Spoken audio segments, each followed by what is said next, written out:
Hello, and welcome to another fantastic episode of Anarchy Among Friends Roundtable discussion. Before we get started, let me first remind you that we are covered by the BIP No Government License, which allows for the use and reuse of this podcast by anyone and everyone except for governments and the bludgies thereof. You can learn more about that at bipcot.org. That is bipcot.org. We are also protected by Brandenburg v. Ohio, 1969, which ruled that the government cannot punish inflammatory speech unless that speech is, quote, directed to inciting or producing imminent lawless action and is likely to incite or produce such action. Therefore, everything we say here on Anarchy Among Friends is entirely hypothetical. This is episode 101, which we haven't named because that's the way we do things and we're unprofessional like that. But it is boys' night. We got Hawaiian shirt boys in the house. And we're prepared for the great pancake social. Yes. the ice cream sundae. Yes, the what was the other one? The winter something, the great winter picnic or something somebody said. And it's the wonderful thing. That's the wonderful thing about Boog Boys is you can just make shit up randomly and everyone knows what you're talking about. Like, oh, it's the great the great sheep rodeo and ice cream social, and everyone's like, oh yeah, I know what you mean. Like, I heard another one. I heard someone call it the granola and White Claw mixer. just random, like, good luck banning that shit, Facebook. Fuck you. Right? It's the big CNN. That's what we're prepared for, is the big CNN. Ban it. I dare you. Hashtag creating new normals. It's the great we're all in this together. God, I cannot tell you how much that line is irritating me lately. Like I hated it before, like with the when people would go in that line of thinking and you're just like, don't collectivize me, bro. Like, but now it's like it's the norm. It's like anarchists are using the fucking phrase. Oh yeah, it's this like this brainwashed, like you expect their eyes to be nothing but white, and they're just like, we're all in this together. Like the what is it? Dude, blink twice if you've been brainwashed. Yeah.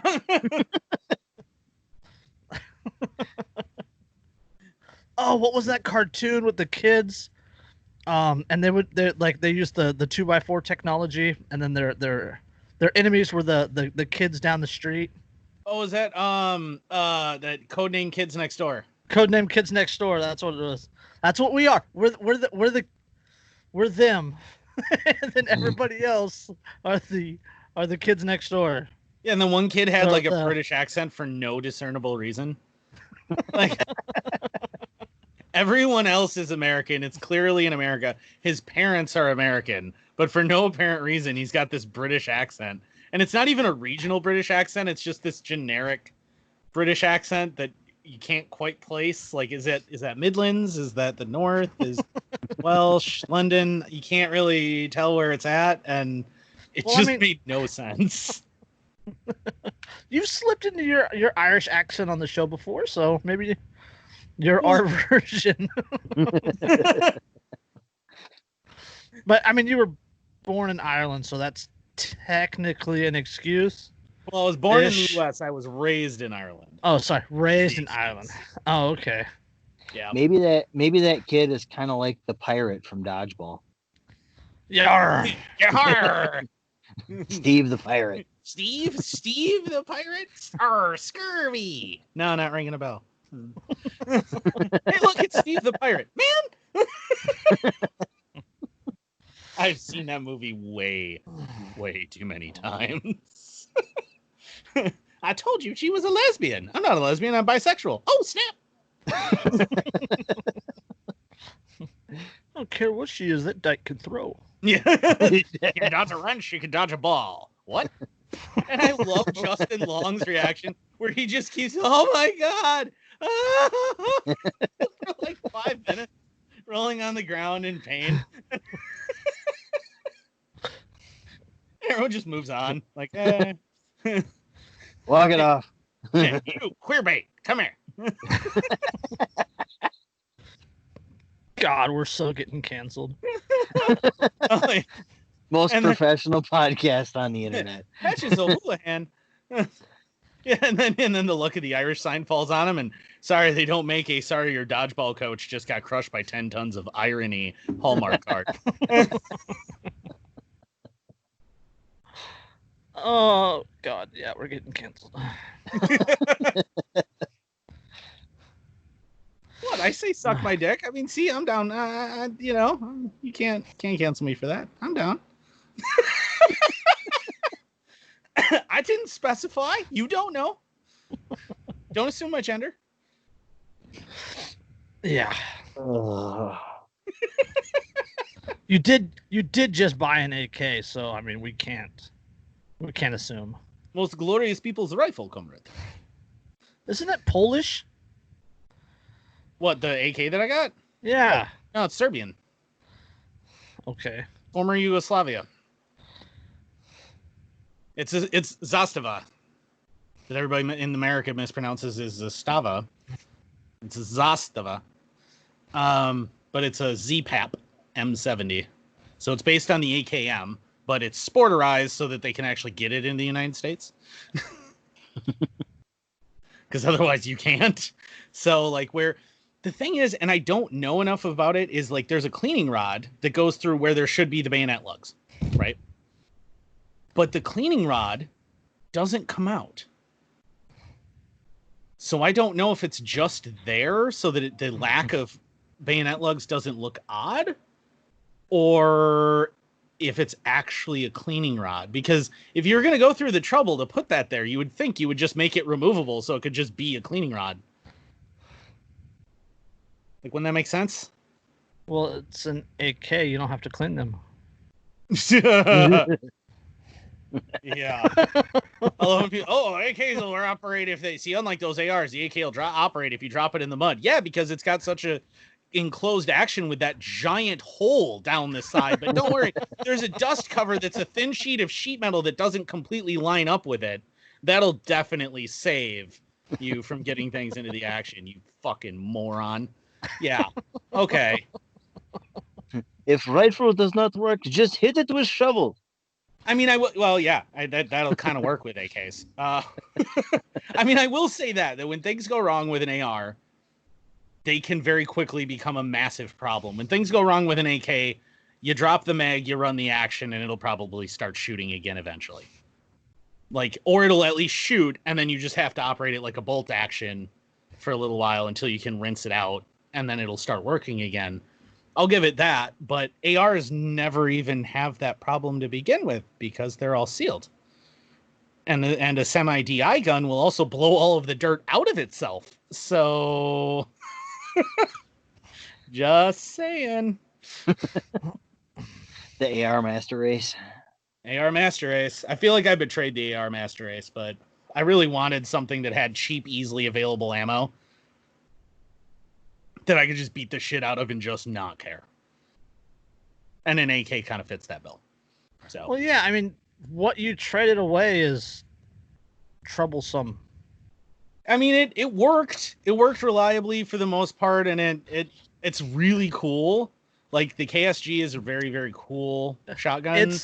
It's a range gun. It isn't even a range gun, though. Like, it wasn't even fun as a range toy. Like, it's a home defense weapon. It's a purpose-built home defense shotgun. It just plain and simple is, but... There are so many better options. There's so, like, pistols just generally are a better option for home defense than a shotgun. They really are. I mean, like, the shotgun has the advantage that you just point. You don't have to aim. You just point. And then pull the trigger, and things will die in that general vicinity that it's been pointed. But especially with that Hornady critical defense 12 gauge, Jesus Christ! But Uncle Joe said, just shoot him through the door. Yeah, well, yeah, just get a shotgun and shoot it in the air. You know that's a felony. Yes? that as vice president, you've just recommended that everybody commits a felony? Well, yeah, because then you can't own a gun. He's not the smartest. I don't think he's all there at all. He's never been smart, but he is not all there. That guy, that's why he's not coming to Milwaukee to accept the nomination. I guarantee you, is because he needs to be at home in quarantine so that he has a teleprompter in front of him so that he doesn't have to speak from his own brain and can just read. They have to keep him plugged in. Up. They have to keep him plugged in for recharging. He'll be like, "Oh, I'd really like to accept this. My kid's back and with my hairy legs, and they and way back to 16 and popcorn." So are we saying Biden is just like Darth Vader Ginsburg? Yeah. So all right, since we're on that, let's go off script and let's talk about Joe. Let's talk about vice presidential nominees. We were Christopher and I were joking a little bit back and forth, and they're like the two big ones are Kamala Harris and Condoleezza Rice. What? What? Yeah. Condoleezza Rice? Yeah, those are the two big names. GW's chick? Yeah. Pretty sure it was Condoleezza. That was Obama's chick, yeah. What?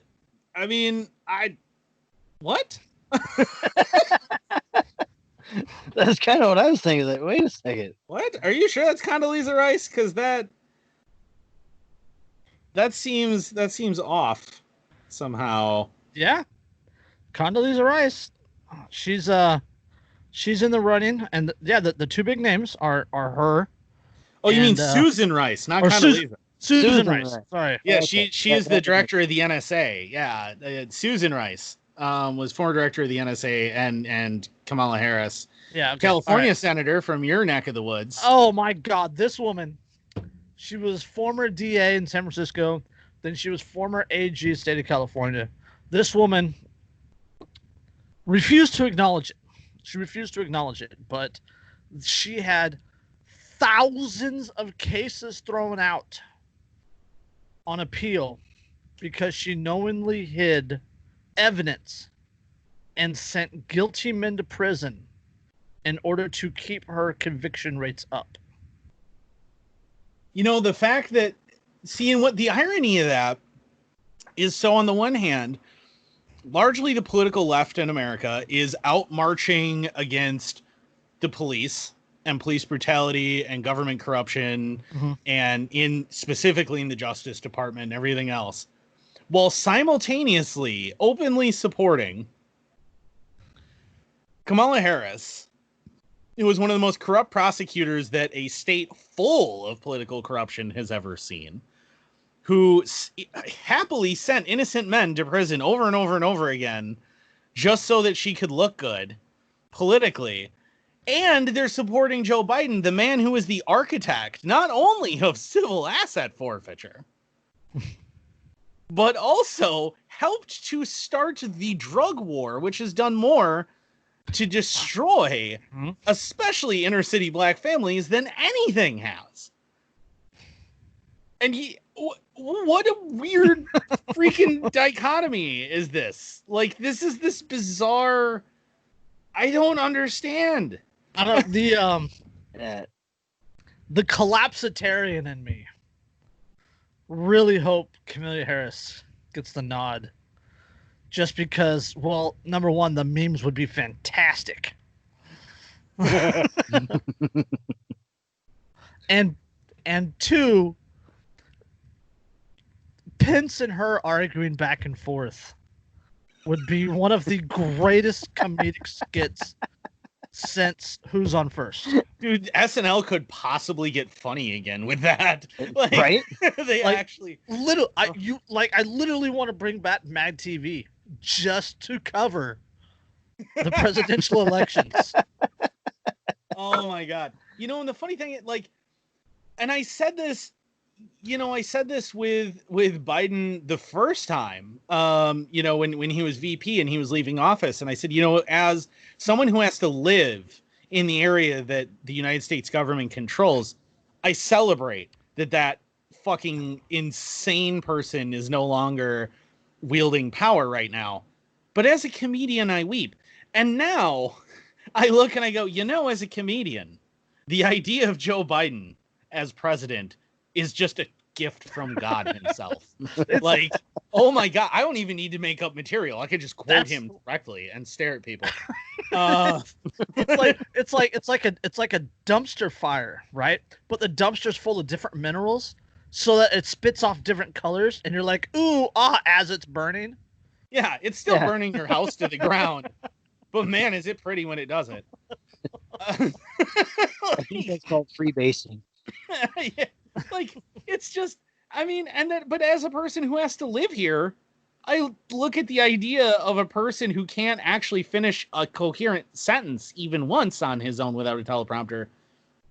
And I go, oh God. So it's this battle. Like, but the comedy, is it worth it? Like, am I that cynical that it's actually worth it to just see that train wreck happen? Or I'm kind of with Jason on this one, where I as much as it would be an absolute shit show for everything, Kamala Harris would be Joe Biden as president, first and foremost, would be far too good of an opportunity to laugh at humanity to pass up. Like, and with Bernie Sanders not being on the debate stage, I've already been robbed of the Three Stooges memes. Oh God, it would have been fucking great. We cannot, we've already been robbed of the opportunity for Biden, Trump, Sanders, Three Stooges debate memes. Trump and Sanders just going, no, it's going to be great. And Sanders going, you don't understand. And then meanwhile, Biden's just staring at somebody, pointing and waving at them, smiling like an 8-year-old. And it would have been wonderful. It would have been wonderful. Now, the weird thing is I just look real quick through the possibilities. So you got Kamala Harris and Susan Rice, who is former NSA director, which should say a lot. She was the NSA director during Benghazi, just to point that one out. But then the next one, Whitmer. Yeah, Gretchen Whitmer is another one on the list. That's the governor of Michigan, right? Governor of Michigan, the one who keeps throwing temper tantrums, and when people don't obey her, she goes, well, then we're just going to have a lockdown forever. Just, no, if you're not going to listen. She's like the ultimate Karen. That would make good memes also. And then Tammy fucking Duckworth. Oh, yeah. Yes. She's a senator from Illinois. Wisconsin's Mexico. Illinois. I have heard it called that before, but it's been quite some time. It's like we're constantly like eyeballing Illinois and going, do we build a border wall? Like, I feel like maybe this might be justified for militarized border. I feel the same thing about everything south of Stockton. Can we just build a wall and just cut that off? We'll just post some troops. Just dam the canals. Quit sending them water. Yeah, we'll starve them out. The problem will take care of itself. The siege of Southern California. And then Liz freaking Warren is on the list. Oh, my goodness. Really? Pocahontas? Oh, my list says Pocahontas. I have a different list here then, because my number 5 on my list is Karen Bass. Who's also from California. Right. I'm sorry, America. And also on the list, and we're sorry, America, Tammy fucking Baldwin. Oh, God. I think I just threw up a little bit. All right, Tammy Baldwin. So Warren, Harris, and Whitmer. Walk into a bar. They all say ouch. Well, and you got to figure that if they're on the Democrat side, they're going to be voting more for the the VP than they are for Joe Biden, because even if Biden makes it into the White House, he's not going to stay there long. They're going to kick him out, or he's going to end up, having a stroke, or he's finally going to come out with, "Hey, I have dementia," and that's going to be that. And that's my theory, is that what the reason they haven't announced a VP, and it's despite what people want to say, this is not even close to the first time that they've waited this long to announce a VP candidate. Actually, that's been the trend recently, is waiting until about mid-August to announce and stuff. But I think that the reason they're waiting is because they're trying to decide who they actually want to have as president. And they're going to be the VP, because they're going to have Biden get elected. Within months, Biden's diagnosed with dementia. He's out. And whoever is his VP gets to take over without actually having to get elected. Right. So they want to get somebody who's as close to their, communist mentality as they can get.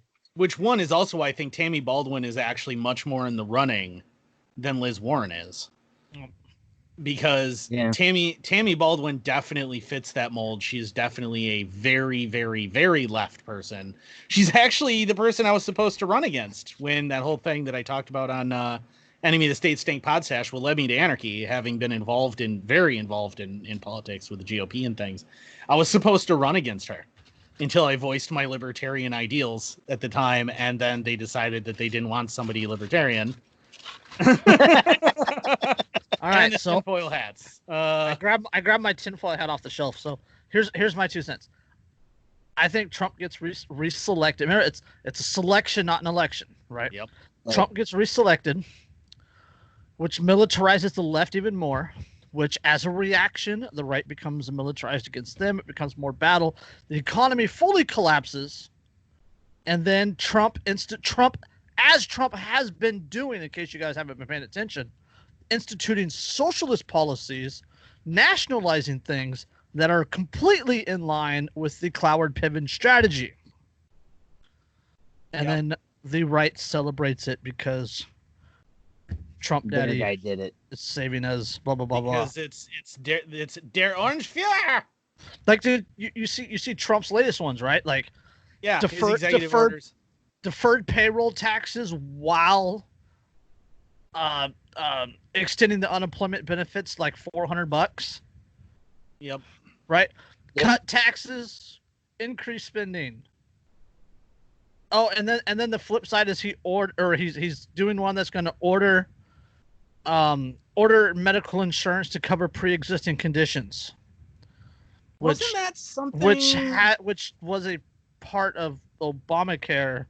I was just gonna say, Trump has been fighting against since day one. Wasn't that something he literally campaigned against? Also, executive orders. Something Trump complained about for like 6 years before getting elected. Absolutely, absolutely no respect at all for the alleged, the checks and balances and the constitutional process and all these other things. And the right, who just spent 8 years, 4 years ago, they had spent 8 years yelling and screaming about Obama doing exactly that. Yep. They literally called him the Antichrist. Mm-hmm. Yeah. They called and Obama now there's the Antichrist for doing exactly what Trump is doing. Yep. And now every one of them, every last one of them, I got into it last night with some Trumpkin on, I don't even remember what post it was, where they were saying that Trump is only doing what's best for the country. He's doing the same crap, pulling the same bullshit that your Antichrist, as Andrew reminded us, or maybe that was you, Jason, I don't remember, whatever. He's pulling the exact same crap, and people, I cannot stand sitting there watching them celebrate this. Well, and you notice what they say is they go, well, but it needs to be done. Interesting. Isn't that exactly what the left told you in response to your complaints? Was, well, but it needs to be done. Well, so it's okay if you have Grand Emperor as long as it's your Grand Emperor. Right. Stop pretending that you... Well, stop pretending that you support small government or you support freedom or you support any of this crap. We all know that it's a load of horse shit. Like, there's the meme. I swear to God, I made this meme as a joke like 4 years ago, and it fits. It's relevant literally every single time we talk about politics, and it's two snowflakes, and they got those goofy faces, and one has a red background, the other one has a blue background, and it says, "We don't care what the government does as long as our party's in charge." Yep, exactly. And it literally fits every single time. Isn't it funny how, like, if you go through your Facebook memories and you go back to 4 years ago, you see these memes that you posted and, like, they are absolutely relevant all over again without modification. You can just slap them back up again and be like, hey, look, still relevant. Look at that. Nothing's changed. Like, I'm discovering that, like, I found a meme that I had made way back when Obama was president about, like, if you honestly think that this administration has any respect or care for any of your rights or well-being, then I'd like to know where you buy your unicorns. And, like, I found that meme again, and I'm like, hey, I made that about Obama, but I can just go ahead and repost this again. Like, look at that. That's relevant again. It's amazing how that works out. It's just over and over and over again. It's the same shit, different day, and it keeps getting worse, which is the worst part about it, is that it keeps getting worse. It's every cycle. It's the same cycle, but every cycle they expand that over, or, they move that Overton window just a bit and just a bit and just a bit. And it just keeps getting more and more extreme. And I mean, and I was just telling Lindsay, on our way back, because I had to drive a ways to go get my new AK, and I told her, I said, the funny thing is, I said, 5 years ago, that AK would not have been, if it had come out 5 years ago, would not have been worth $900. No, not even close. It would have been a $500-600 gun. The reason it's worth so much now is because everybody's buying everything up because they see that freight train coming. Yep. So they're buying up all the ammo, they're buying up all the guns, they're buying up everything that they can. A buddy of mine that makes and sells body armor, he said that he can't keep anything in stock because body armor is flying off the shelves so fast. It's everything. Everybody's gearing up for it. And she left. She said, the funny thing is most of the people in the United States that just go about their day, keep their blinders on, worry about the latest viral TikTok video, and just move on with their day, are going to be like, what happened when it starts? Mm-hmm. They're going to have no idea because they weren't paying any attention whatsoever. They were so oblivious, and it's just going to completely blindside them. And I'll give Amber credit for that. She lets me handle worrying about all the real things, so to speak, what's going on in the country with the tenor of everything. And she focuses more on the pop culture references and all that stuff. So it works out to a nice balance, but she at least acknowledges, when I bring something up, hey, then at least she's like, oh, well, guess we should pay attention to that, huh? Yeah. Okay. Here for a quick example, right? This is August 9th, 6:51 p.m. Pacific Standard Time.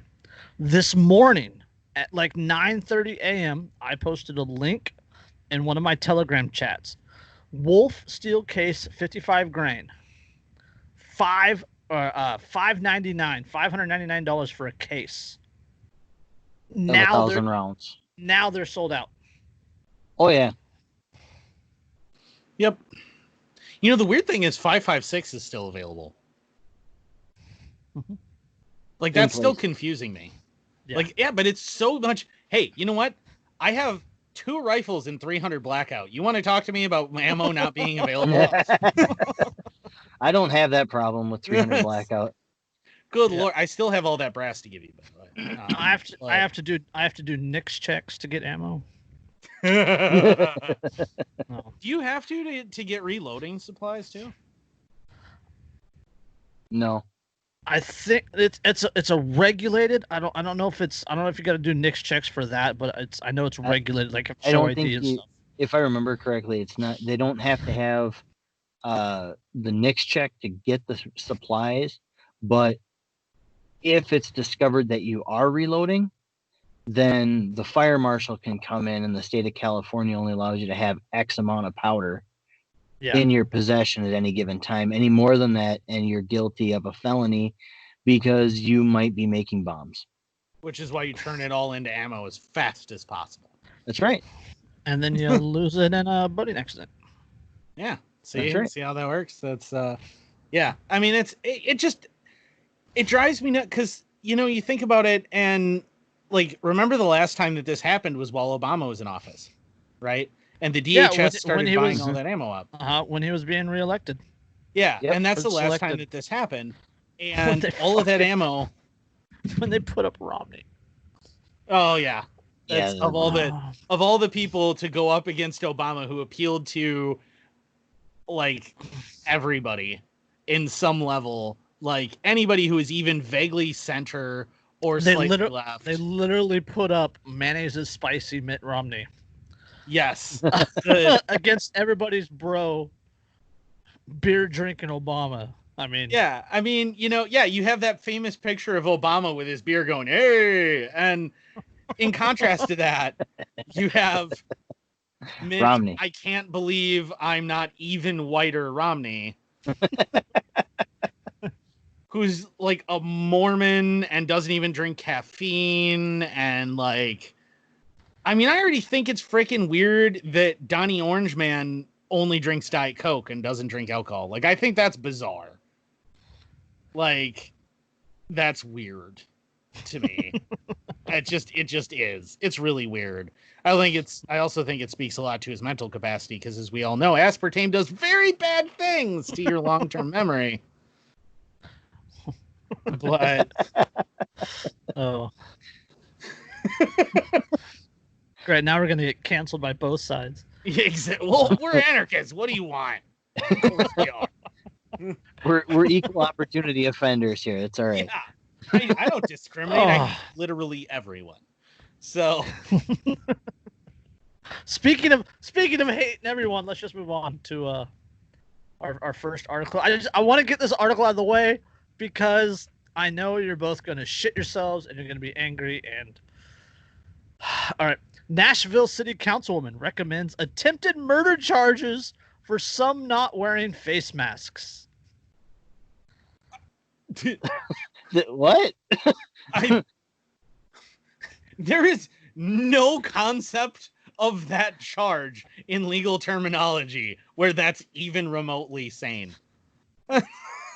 A Nashville, Tennessee councilwoman wants those who don't wear face masks during the coronavirus pandemic to be charged with attempted murder.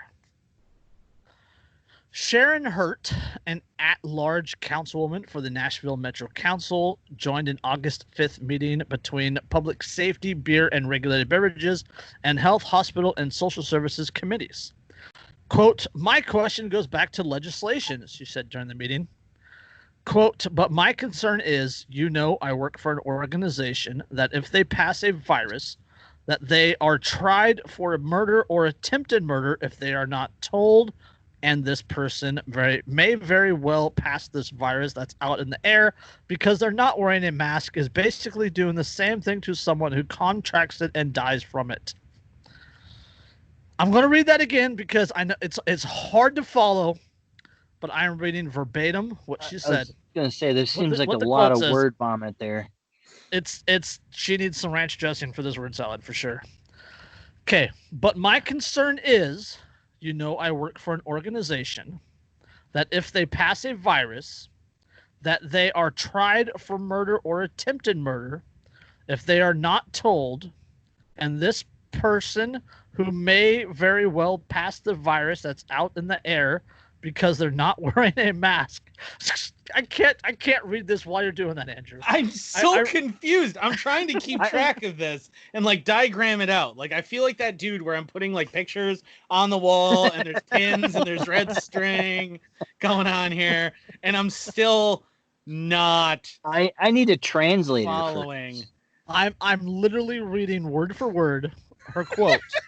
I'm pausing at the commas and the hyphen. It makes sense why Joe Biden is getting the nomination from the DNC. They're all like this. Okay, all right, one more time.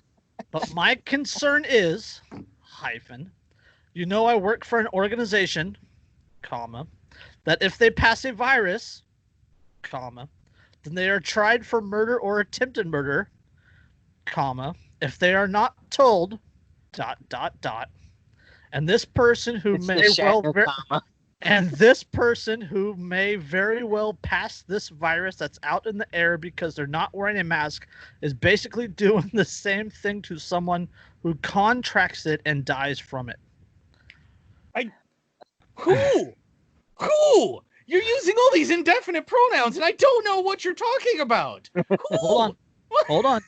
There's another paragraph long quote. Oh Jesus! Someone have an aneurysm. and I quote: "It seems to me that we have been more reactive as opposed to proactive, and a little too late, too little. So my thing is, maybe there should be legislation, stronger legislation. I don't know if Mike Jameson can speak to it, but maybe there needs to be stronger legislation to say that if you do not wear a mask and you subject exposure of this virus to someone else, then there will be some stronger penalty as in the other viruses that are exposed." What? Wait, the viruses are being exposed? Wait, she's worried about the viruses? Is that what we're talking about this whole time? We're talking about that she's worried about the viruses. She's a pro-virus activist? Is that what I'm hearing? I think I understand what she's trying to say, but Director of Legislative Affairs for the Mayor's Office, Mike Jameson, responded by saying that the City Council doesn't have the authority to create criminal legislation. Well, yes. Quote, "This council does not have the opportunity on its own to create criminal legislation. That is a state creature. We're warranted by the state law to apply criminal application to violations. Just for example, as a state law allows us to apply a class A misdemeanor to violate a health director violation. But in terms of creating a new code or class of criminal offenses, that is a creature of state law." Hold on. So she responds, quote, "I was afraid that was going to be the answer. I guess that's the whole point of asking for something to be done as early as the council was pushing. It seems it was not taken as seriously as it should have been, and thus we are in the situation we are in right now." Sorry. Wait. Oh. So I need to sum this up here. If to anybody who wasn't following that exchange, because that exchange made sense, sort of. So he said, well, we don't have the legal authority. Like, we don't have the constitutional authority to do that. That's for the state legislators to make. We can't just make up laws. Her response is, well, that's just what I thought. You're just not going to make things up that you don't have the power to make up. Yeah, more or less. Does she not sound like she has a Karen haircut without a fucking doubt and almost certainly drives a very large SUV with an occupancy of 1? What's her name? Sharon Hurt. Her name's even Sharon. Come on, that's like Karen Light. Come on. Tell me she's got the mom bob going on. You know she does. No, it's super short cut, super short gray hair. It's Karen, she's one of those. It's Karen adjacent though. Yeah, yes, it's definitely Karen adjacent. Sharon. She is a truly a and Sharon. I think she actually has a taller forehead than I do. 5 head. Dude, I'm bald. Yeah, but I'm saying she has the definite 5 head. Yeah. Oh, absolutely. Maybe closer to a 7. 7 ad hominems. But either way, she's asking about murder charges for not wearing a mask, as if contracting coronavirus is something you choose to do. Pass on. You know the best part though? You know the best part Is that if she I was gets in that upset at the jurisdiction, city council? well, yes, that is also fantastic. But the fact that, can you imagine if that happened? Like, I would not wear a mask and be like, charge me, I dare you. Because here's what's going to happen if you arrest me and you charge me. I am going to go plead not guilty. We are going to go to trial, and I am then going to force you to prove that by simply not wearing a mask, I am in fact imminently attempting to end the life of a specific other human being. I dare you to try. That would be a fun trial to watch. Number one. Yes, it would. In a court of law, I dare you, under threat of perjury charges, to have to submit the scientific evidence to court. One, that the mask is in fact completely effective, or even sufficiently effective in preventing the transmission in asymptomatic individuals, completely asymptomatic individuals. Two, I dare you to prove beyond a reasonable doubt that I was intentionally not wearing a mask with the intent to harm someone else. Three, that my not wearing a mask would imminently have harmed someone else. Four, show the person in court who I was trying to kill. I just picture the prosecuting attorney in the same suit for the third day in a row, just reeking of alcohol, unshaven, just going, I got fucking nothing. You wouldn't even have to hire a goddamn attorney for that. You could argue that case yourself. Oh yeah, I'd be like, oh dude, I'd just go in and I'd be like, Your Honor, can I just submit a zip file on a thumb drive to evidence and we can just extract that? Because there's about 15 gig of scientific papers that I happen to have saved that I would like for you to enter into evidence. Or do I have to really kill all of the trees and print it all off and submit it? Because I could do that too. But just like all of this research and everything, and then just like put her on the stand and be like, so who was I trying to kill? Well, people. But what person? You're charging me with attempted murder, which indicates that there is, in fact, a victim who I was attempting to kill. Who specifically was I attempting to kill? Yeah. Can you give me somebody? Okay, and how was I trying to kill it? With coronavirus. Okay. Have I tested positive for coronavirus? To your knowledge, when you charged me with this, had I tested positive for coronavirus? No, I hadn't. So if I hadn't tested positive for coronavirus, and there's no evidence scientifically that the mask actually prevents any spread from an asymptomatic individual, and I had no symptoms, then the question becomes, what exactly that I was doing was about to kill someone. Actively. Yeah. Actively. Because remember, for attempted murder, this isn't a passive thing for attempted murder charges. It has to be active. Yeah. Otherwise it's manslaughter. The chasing the link, it goes all the way back to the Scoop Nashville, which is a local blog site. And it says criminal legislation to charge citizens who transmit COVID-19 to another person while not wearing a mask, the same as HIV carriers were charged if they transmitted HIV to another person.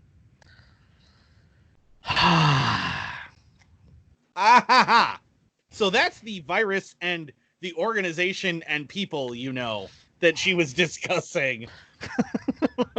Just was acquired immunodeficiency syndrome from human immunovirus. That was what she was talking about. What organization does she belong to that specifically gets charged for that? Is she saying she's part of the kink community? Is that what's happening? God, I don't want to know. I'm with Jason on this one. I don't want to know. What organization are you part of that specifically the organization that you're part of gets charged? I mean, what the? Well, you know, I'm part of this kink community and we're all pretty into anal, so. All right, we got another COVID article. And this one is even more troubling to me, and this one is I posted this on Wolf, and I Brandenburg v. Ohio'd myself, and I did not respond because I don't want to be red flagged, or I didn't have any commentary on it because I didn't want to be red flagged. But all right, states have authority to fine or jail people who refuse coronavirus vaccines, an attorney says. Can you hear us, Andrew? You good? I think he's looking for something. I hope he's. I'm pretty sure I know exactly what he's looking for. Yeah, it says. This is out of this is the San Diego News or ABC 10 News out of San Diego, but it says as drug makers race to develop. As long as we're talking. He put the plague doctor patch on. Work hard, plague hard. All right. As drug makers race to develop a vaccine against the coronavirus, several legal questions are emerging. Could the government require people to get it? Could people who refuse to roll up their sleeves get banned from stores or lose their jobs? The short answer is yes, according to Dov Fox, D-O-V, a law professor and the director of Center for Health Law Policy and Bioethics at the University of San Diego. The fact that he said yes, and he has ethics in his title is... All right. Quote, states can compel vaccinations in more or less intrusive ways. They can limit access to schools or services or jobs if people don't get vaccinated. They could force them to pay a fine or even lock them up in jail. Fox noted authorities in the United States have never attempted to jail people for refusing to vaccinate, but other countries like France have adopted the aggressive tactic. The legal precedent dates back to 1905. In a landmark U.S. Supreme Court case, Jacobson versus Massachusetts, the court ruled Massachusetts had the authority to fine people who refused vaccinations for smallpox. The case formed the legal basis for vaccine requirements at schools and has been upheld in subsequent decisions. Quote, courts have found that when medical necessity requires it, the public health outweighs individual rights and liberties at stake. This is not the fascist. You are misunderstanding. It's only for the greater good of the people. So they're using a court precedent centered around an actual lethal virus in smallpox. Well, smallpox wasn't always lethal. It just often was. Just more often than not. Well, no, not even then. It was actually more often not lethal than it was lethal, but it's still very, very nasty and very likely to kill people. And I don't know what the R0 is on it, but it's bad. Let's just say smallpox is definitely worse to have floating about than COVID. Well, I think that's a non sequitur argument because having the authority to force inject someone into them or not is that was kind of my thought process too. Is like, but you're literally claiming that you have ownership of my body. Right. That you own my body that I don't. You do. Which they claim already. Well, yeah. But I mean, look at it from even from the perspective of how many people are like, my body, my choice. They're literally claiming absolute authority to decide, to force you under threat, putting you in a cage. It's my body, my choice, unless you don't want to wear a mask, you want to carry a gun, you don't want to get vaccinated, and you don't want to send your kids to school. Yeah. And in some cases, if you want to eat meat. Yeah. Yeah. Don't eat meat! Well, it's fine for you. And in some cases, from the other side, if you want to be a prostitute. Oh, yeah. Absolutely. Oh, shit. You see that from the left, actually, I would argue. You see a nastier reaction from the left than you do from the right, because the right generally views prostitutes as sympathetic individuals, as victims themselves. Well, unless you get into the Christian conservative. Well, even then, for the most part, it really having been part of the conservative Christian community at one point in my life actively, even then, it's really largely viewed like prostitutes are very, very much viewed as sympathetic individuals, as victims themselves, as people who need help to get out of that lifestyle. They don't want to punish them. But on the left, you see a lot more of where we own you, so we are going to tell you how you are going to live your life and what you are going to do with your body. How dare you decide that you're going to simply use your vagina to acquire money officially instead of through conniving means. Yeah, let's get back on track. I want to finish this article. There's another quote that's troubling to me in here. And it says, individual rights and liberties at stake, blah, blah, blah. He said, recent protests over face coverings show there could be a significant backlash to a vaccine mandate. Just because states have power to do it doesn't mean it's in the public or the best public policy. Although states would have the authority to mandate vaccinations, there's more doubt about whether Congress could enact a federal requirement. The most likely federal vaccination requirement would come in the form of a tax penalty, but Fox said given the current composition of the Supreme Court, a federal vaccine requirement would likely be found unconstitutional, which wouldn't matter after because you'd have to sue post and Well, and on top of that, I think it says a lot about how much of an inordinate amount of power the Supreme Court has, that it matters that much who the judges are.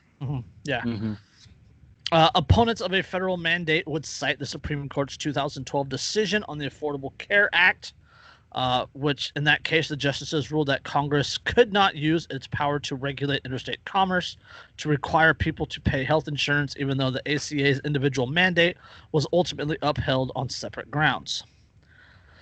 That means the U.S. could have a patchwork of different vaccine requirements in different states.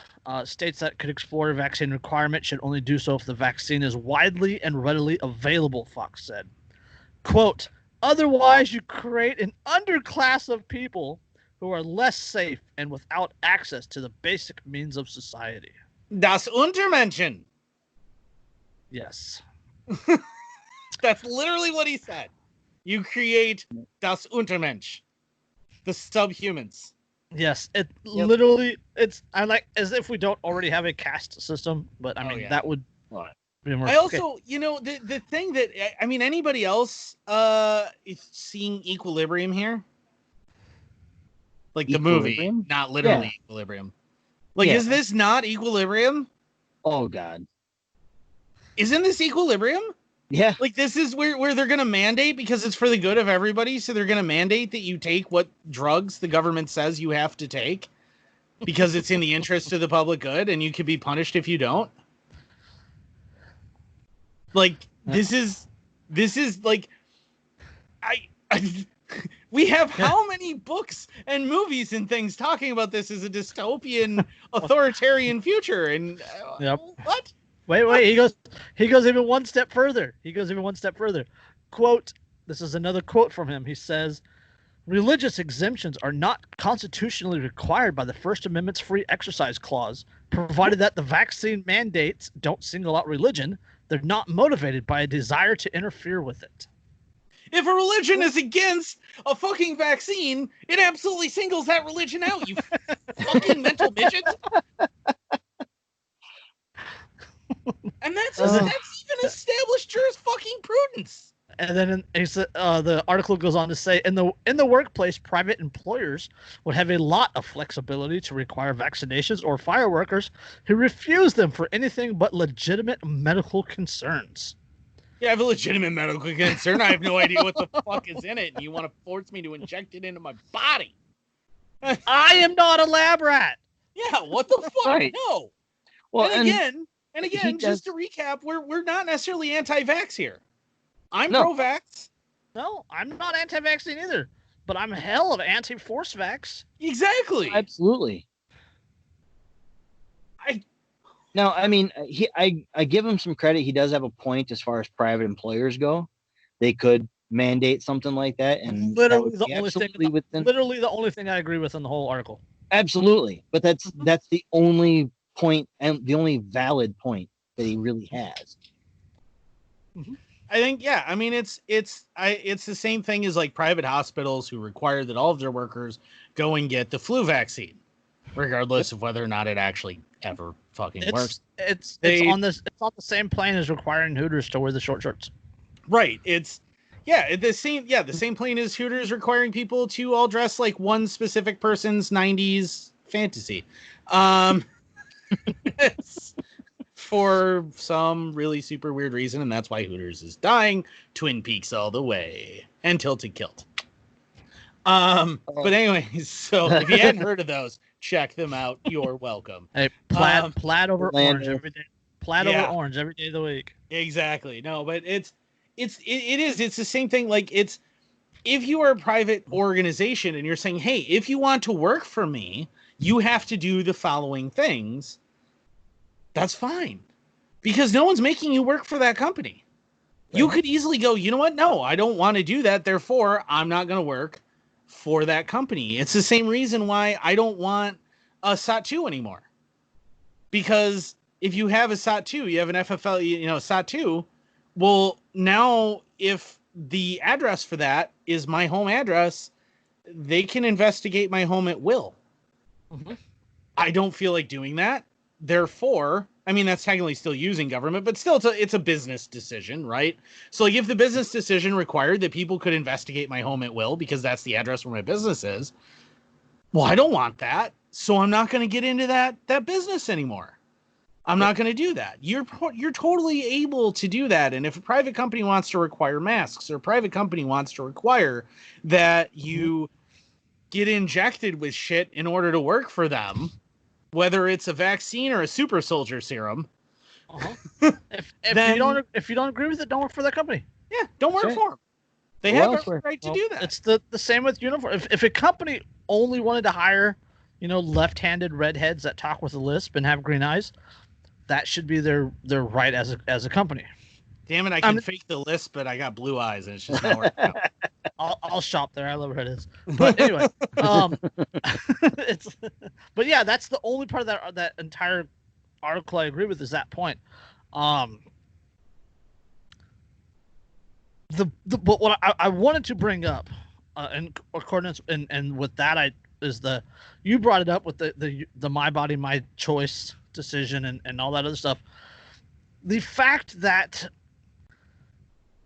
they're already having this argument, they're already putting this out there, they're already shifting that Overton window, and we're like months and months and months away from any sort of vaccine ever being available commercially. And again, it would be available without long-term testing. Right. It scares me. And speaking of vaccines, Chris, I don't know if you saw the local news, but La Crosse recently reported a person with coronavirus who tested positive, who had previously recovered from a positive case of coronavirus. Yep. And now they're talking about a vaccine that gives for a virus that you can catch over and over and over, because it mutates that fast that your immune system... God, it sounds as effective as the flu vaccine. Look at that, because it mutates. What's interesting is, the top 3 virus families that cause illness similar to that in the United States? Coronavirus, rhinovirus, human rhinovirus, coronavirus, and influenza. And influenza A and B. And they're constantly changing.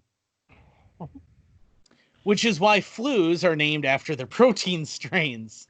Like H1N1, H2N1, H1N2. That's why, is because it's based on the protein strains that make them up. So we're literally dealing with an attempt to create a vaccine for the common cold. Right. Which, yeah, you would have more luck hurting cats. You would have significantly more luck trying to organize anarchists. Yes. Yes. Yeah. I had to laugh. I did see a news article. It was years ago, but I saw a news article about meeting of anarchists descends into chaos, and I had to go, who could have predicted that? Certainly not other anarchists. We would never have guessed. All right, we got another one out of San Diego real quick. I want to get this one, and then I want to jump on the Hawaiian shirt is racist article. God, that article's hilarious. Okay, so this is another one out of San Diego. This is the Voice of San Diego. Yeah, Ron Burgundy. What's it? Unveiling the Unseen since 2005. All right, SDPD is punishing speech using a 102-year-old city law. From when the Spanish discovered it? It's before it was a state, California state. All right. On the morning of June 15th, 2019, Jawanza Watson and a co-worker were walking to the co-worker's car after finishing their shifts at the Firehouse Bar in downtown San Diego. It was close to 2 a.m. Quote, I was drunk, I was having a good time. I know that I was feeling myself. Watson, who now lives in Minneapolis, told VOSD, quote, and I was rapping a song, but it had cursing in it. Watson remembers a police car rolling up slowly beside him and his coworker, windows down. An officer got out and stopped to Watson. He said, claiming the lyrics had been directed at the police. The officer had apparently told Watson through the police car to stop singing, but Watson said he did not hear the order. The coworker, Kaylin Chapman, backed up Watson's version of events.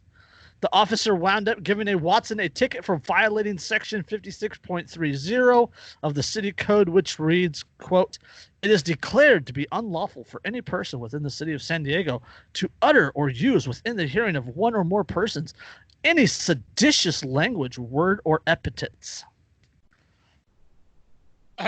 If that sounds odd, that's because it was introduced in 1918.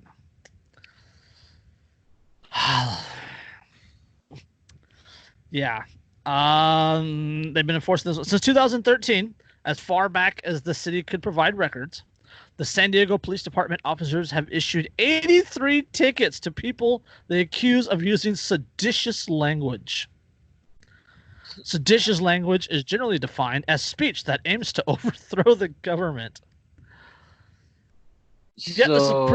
Even if she's going along saying "fuck the police," that's not overthrowing government. That's just saying you don't like fucking cops. Some of those that work forces are the same that burn crosses. Like, yep. Yet the U.S. Supreme Court has ruled that seditious language can only be regulated if authorities can prove that it's used as part of an imminent crime against the government. Legal experts questioned the constitutionality of the charge, and one wondered whether police weren't simply writing tickets against people who mouthed off. The crime data released by the city in response to the Public Records Act request by VOSD did not include the names of the defendants or the officers who issued the tickets, but basic information about some of the most recent seditious language cases are accessible on the San Diego County Superior Courthouse. Those records show that 8 of 11 people cited for using seditious language since 2018, like Watson, were black.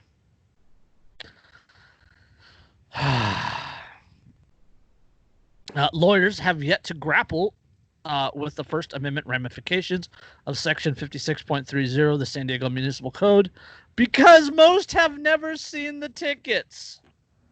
Officers are writing the violations as infractions, downgrading them from criminal misdemeanors.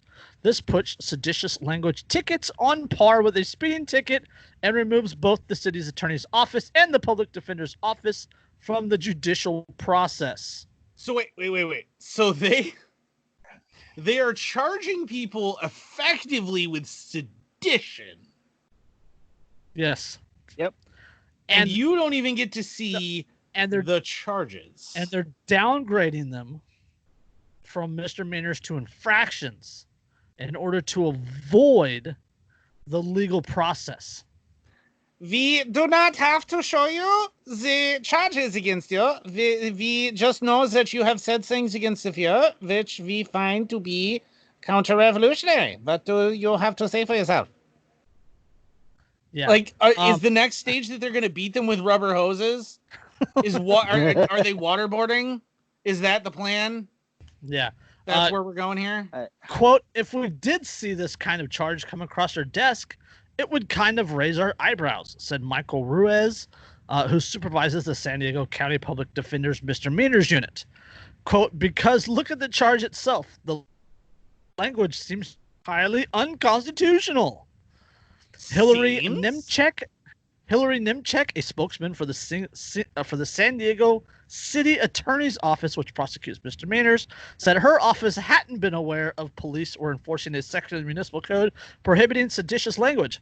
She called it antiquated and said city or deputy city attorneys would not prosecute anyone for it. Well, it seems like this might be slightly unconstitutional, but I am no lawyer. Yes, you are. I am? It gets better. It gets better. It gets better. After an officer writes a ticket, the defendant can either pay it or fight it before a judge, commissioner, or other administrative official, right? Standard process. In most of the 11 cases VOSD reviewed in the court files, however, defendants failed to show up for their hearing. They therefore received an additional $300 fine. Typically, if the debt goes unpaid, the court turns it over to a collection agency. So, wait, these people just went, fuck you. What a load of horse shit. Didn't even show up. Hold on. As in Watson's case, officers involved in 7 of the 11 most recent seditious language cases described the violation as, quote, profanity on the ticket. Quote, it is well known in some situations that some officers give out citations for so-called contempt of cop. Whether they're citing the statute or a disorderly conduct statute, what they're really getting citations for is being rude to cops in the eyes of a police officer.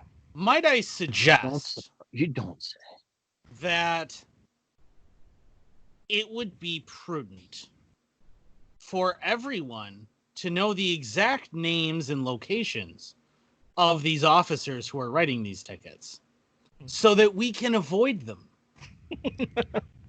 And then this article goes on to cite Brandenburg v. Ohio, 1969. What a coincidence.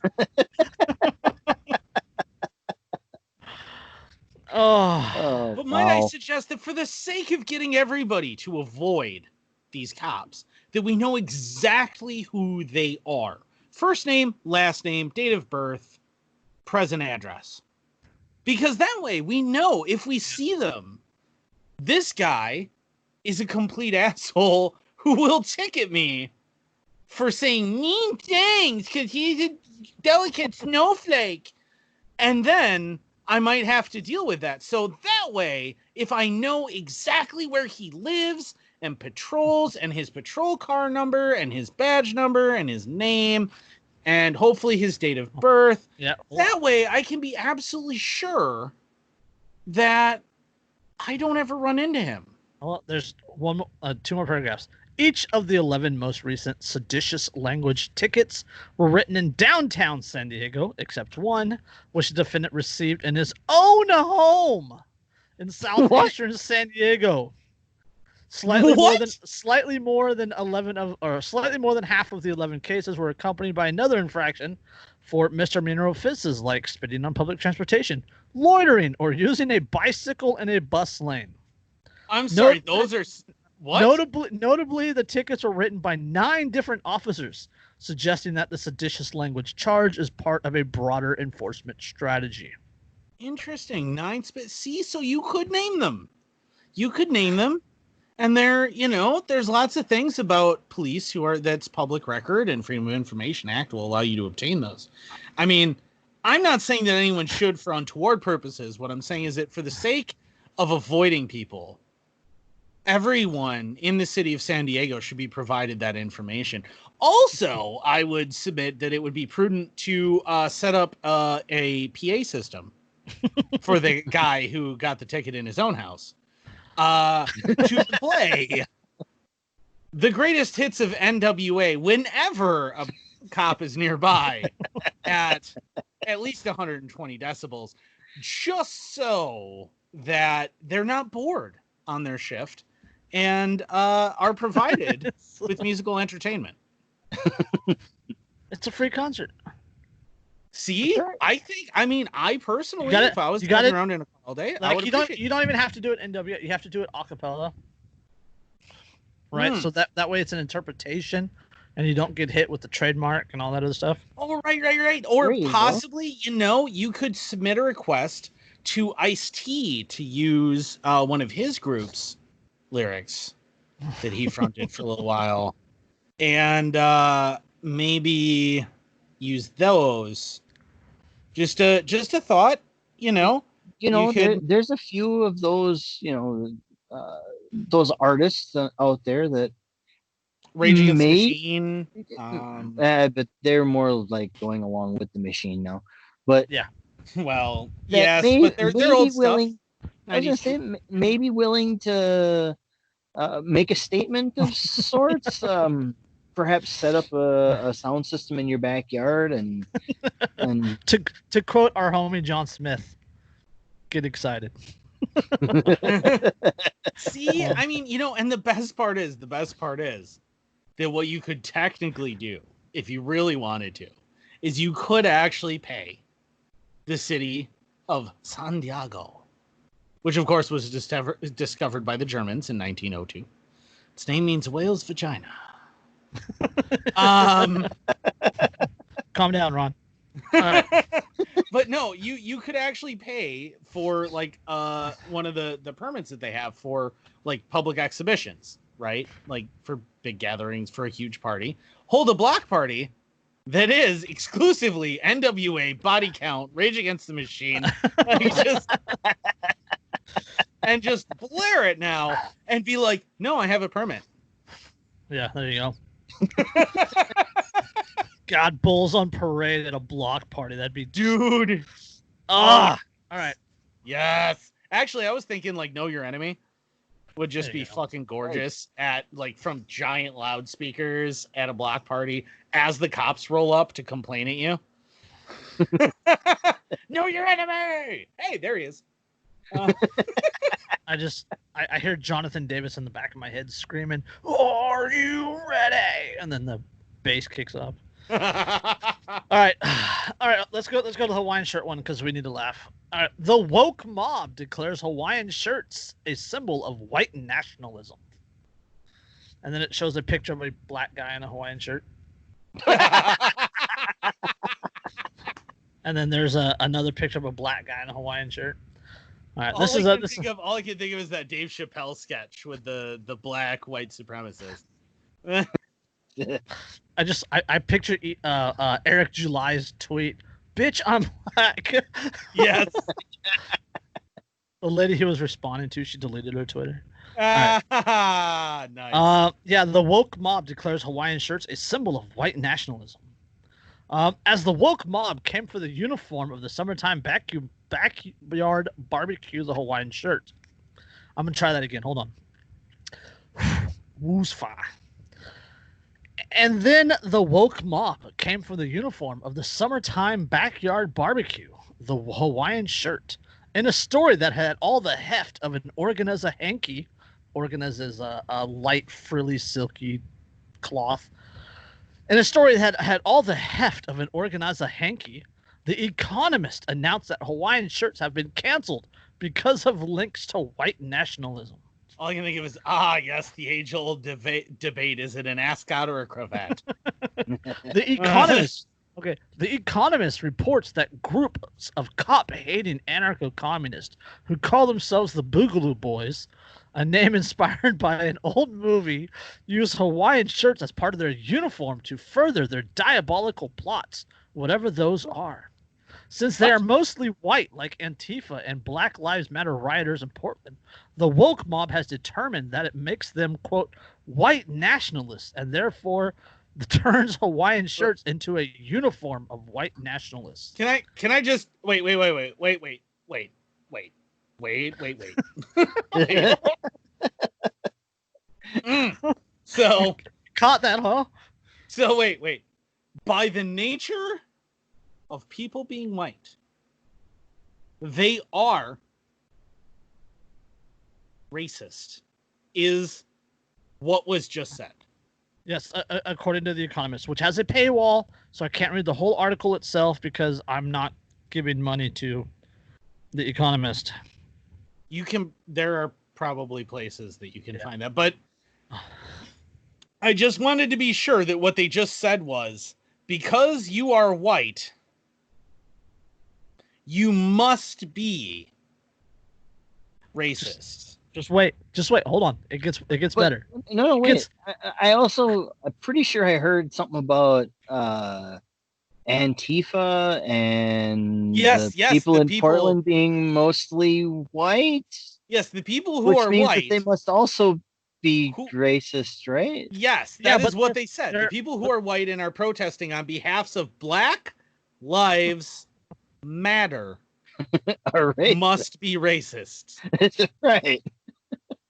Yeah. Okay, then. Just making sure that we had... Hold on.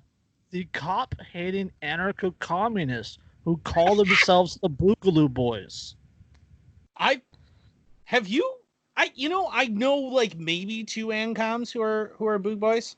Maybe and 2. They're lib socks. Yes.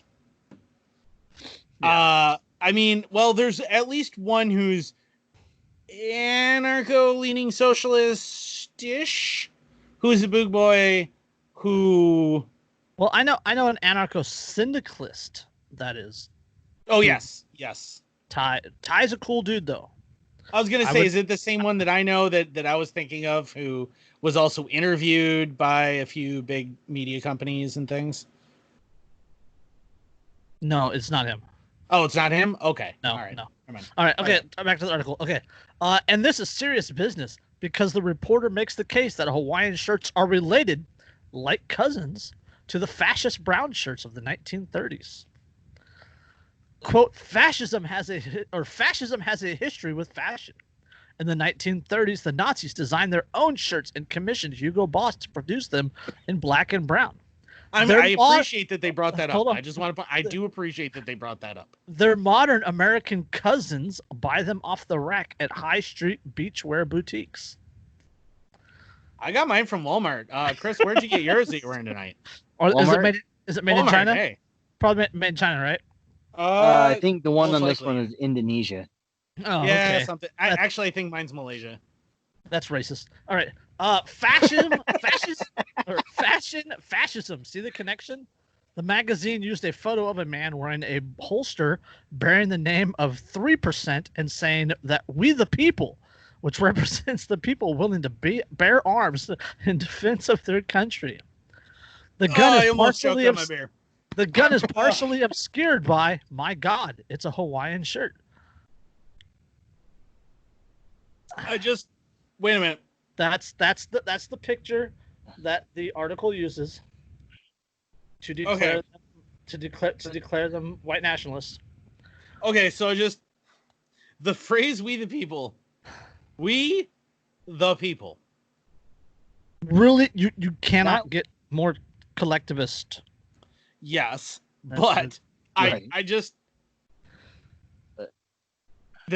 that phrase "we," comma, hold on, the people, comma, that just, and the fact that they are willing to defend their country by arms clearly means that they must be white nationalists, because as we all know, only white people are capable of defending their country with firearms. Just wait.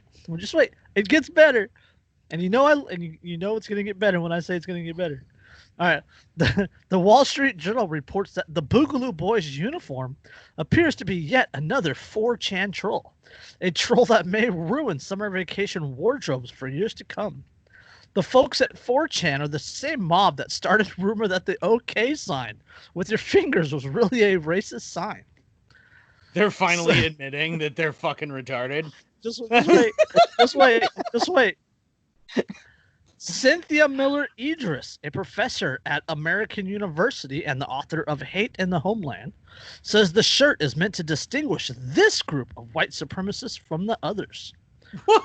Just hold on. It's two long paragraphs. Try to hold yourself. All right. This is from her book. The Hawaiian shirt reflects the diabolical sense of humor at the root of the Boogaloo community. Hawaiian luau's feature a pig roast, which is a slur for the police. So the shirt, in a way of invoking or suggesting violence in the coming civil war with police. The Boogaloo community's Hawaiian shirt dress code crystallized in a more organic bottom-up way, emerging via a tangled web of internet humor and memes. Within fringe groups, this circuitous pathway from a meme to something more, which is a quote a new phenomenon. As the earlier examples of the meme that was elevated into alt-right iconography, she points to Pepe the Frog, a cartoon that in recent years was appropriated by racist and anti-Semitic groups and subsequently plastered on t-shirts, stickers, and flags. Like the fucking trash dove. Is that's that's the direction they're going. They were like, they wanted to say the trash dove. They wanted to bring up the purple fucking pigeon. The floppy pigeon. Yeah, they wanted to go with the purple pigeon. But then somebody pointed out, no, that was actually a complete gaslighting because you're all retarded and reactionary by somebody too, in addition to the okay sign. So they had to go with Pepe. Remember when milk was racist? Yeah. Just saying. Everything is racist. Why is the world not full of equality? Because you do not know Dewey. Yeah, that's. Oh, do we need to talk about how DC's Dewey?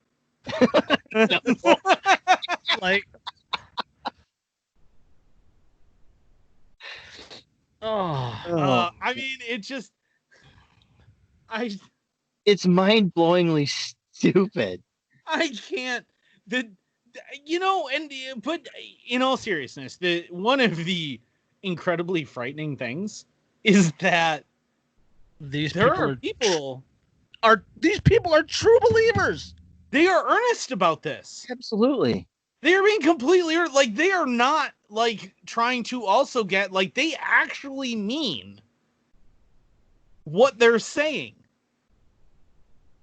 They actually believe this, and there are people who read this sophomoric drivel who actually believe it and will internalize it. And I can speak from experience because I've encountered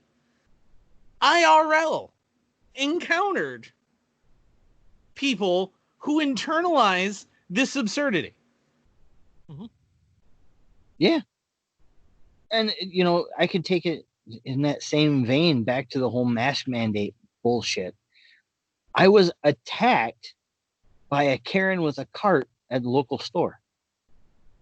I wasn't wearing a mask, and she slammed the cart into me. This was the day before. You weren't wearing a mask. And she came within 6 feet of you to hit you with the cart. Hit me with her cart. Yep. And then she screeched at me like a banshee. And I was, and I still think it's funny that happens to you, but all anybody does is give me a dirty look and avoid me. Well, to be fair, he looks cute and cuddly and you don't. Yeah, I mean, admittedly, like Lindsay straight up was like, "No, you look way more intimidating and on a day-to-day basis than Chris does. Just, you really do." And I'm like, "Is it the tattoos?" And she's like, "No. It's also the fact that just the look in your eye is like, I wish a motherfucker would always." So I'm 6, just over 6 in my boots. Like I'm just over 200 pounds, and I wear camo. I mean, I don't get fucked with either. Yeah, it's like, come on, no one. I'm 5'8", and I generally wear denim and whatever. You're a Care Bear. Yeah, more or less. Yeah. Just okay. Actually, no. Tim from the local gun shop, he's a Care Bear because he had his belly shaved. I want to read this portion of this paragraph right here. It says the Boogaloo's community Hawaiian shirt dress code crystallized in a more organic bottom-up way, emerging via a tangled web of internet humor and memes. Within fringe groups, this surreptitious pathway from a meme to something more is the real new phenomenon.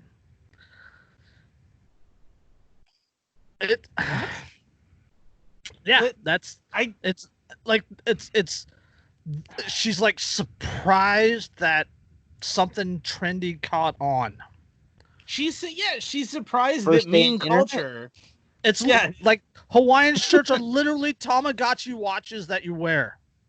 Yeah. And she's shocked by it.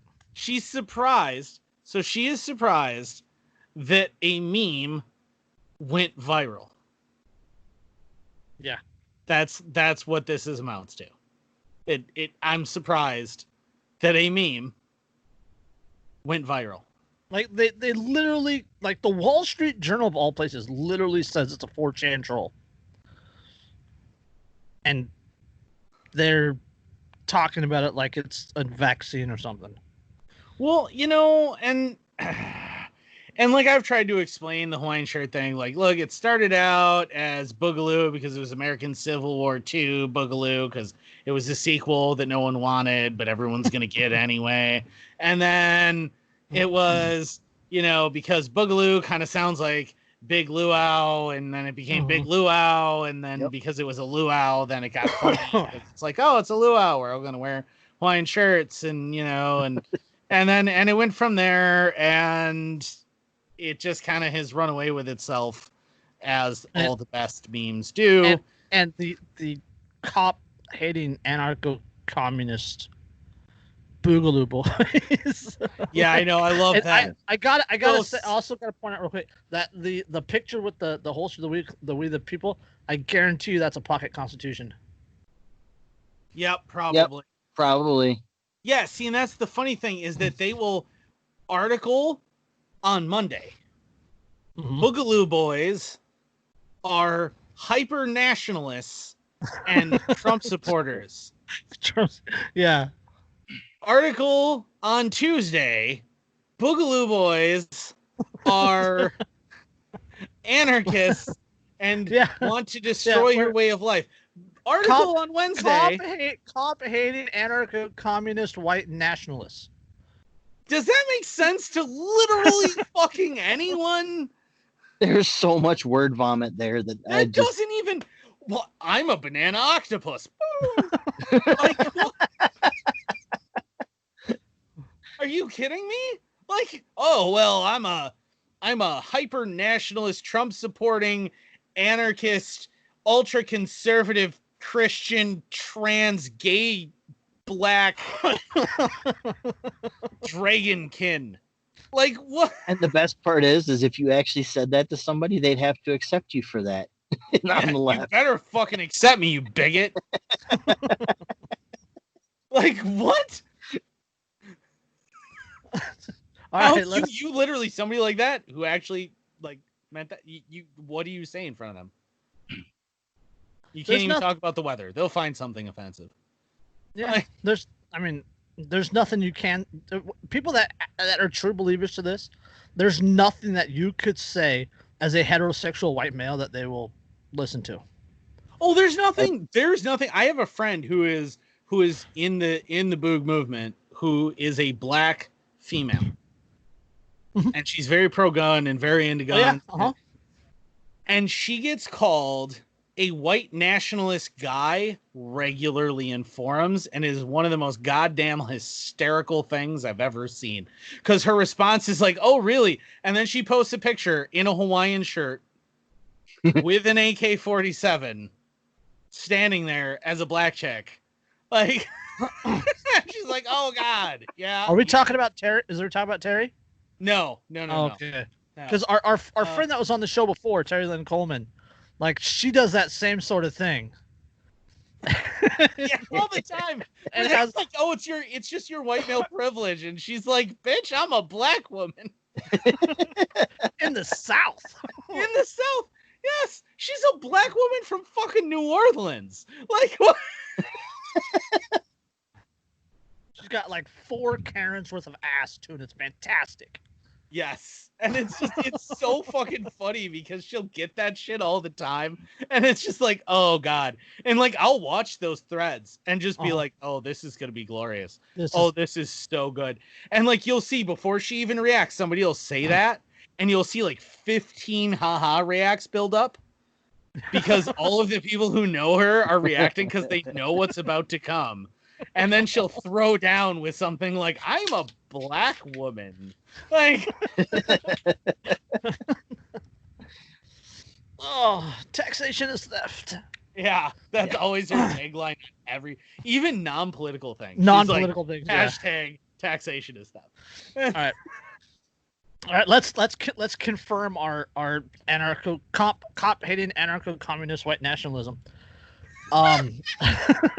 Taxation is theft. U.S. Appeals Court denies bid to resurrect the Bundy, Nevada ranch standoff case. As U.S. Appeals Court refused Thursday to resurrect the criminal case against states' right figure Cliven Bundy, family members, and others, stemming from a 2014 armed standoff with federal agents trying to round up Bundy cattle near the family ranch in Nevada.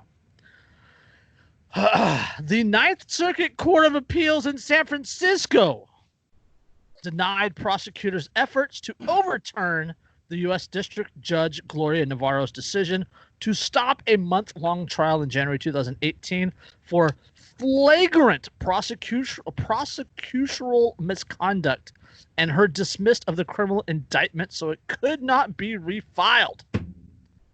The fucking ninth. The Ninth Circus. The statist of statist courts. Oh my goodness. Even had to go, no.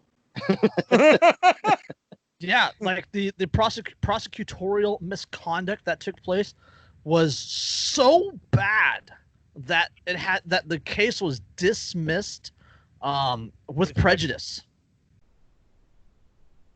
Which is like, so dismissed. Anybody unfamiliar? Dismissed with prejudice is effectively, in terms of the double jeopardy law, it is effectively like the court heard the case and then found you not guilty.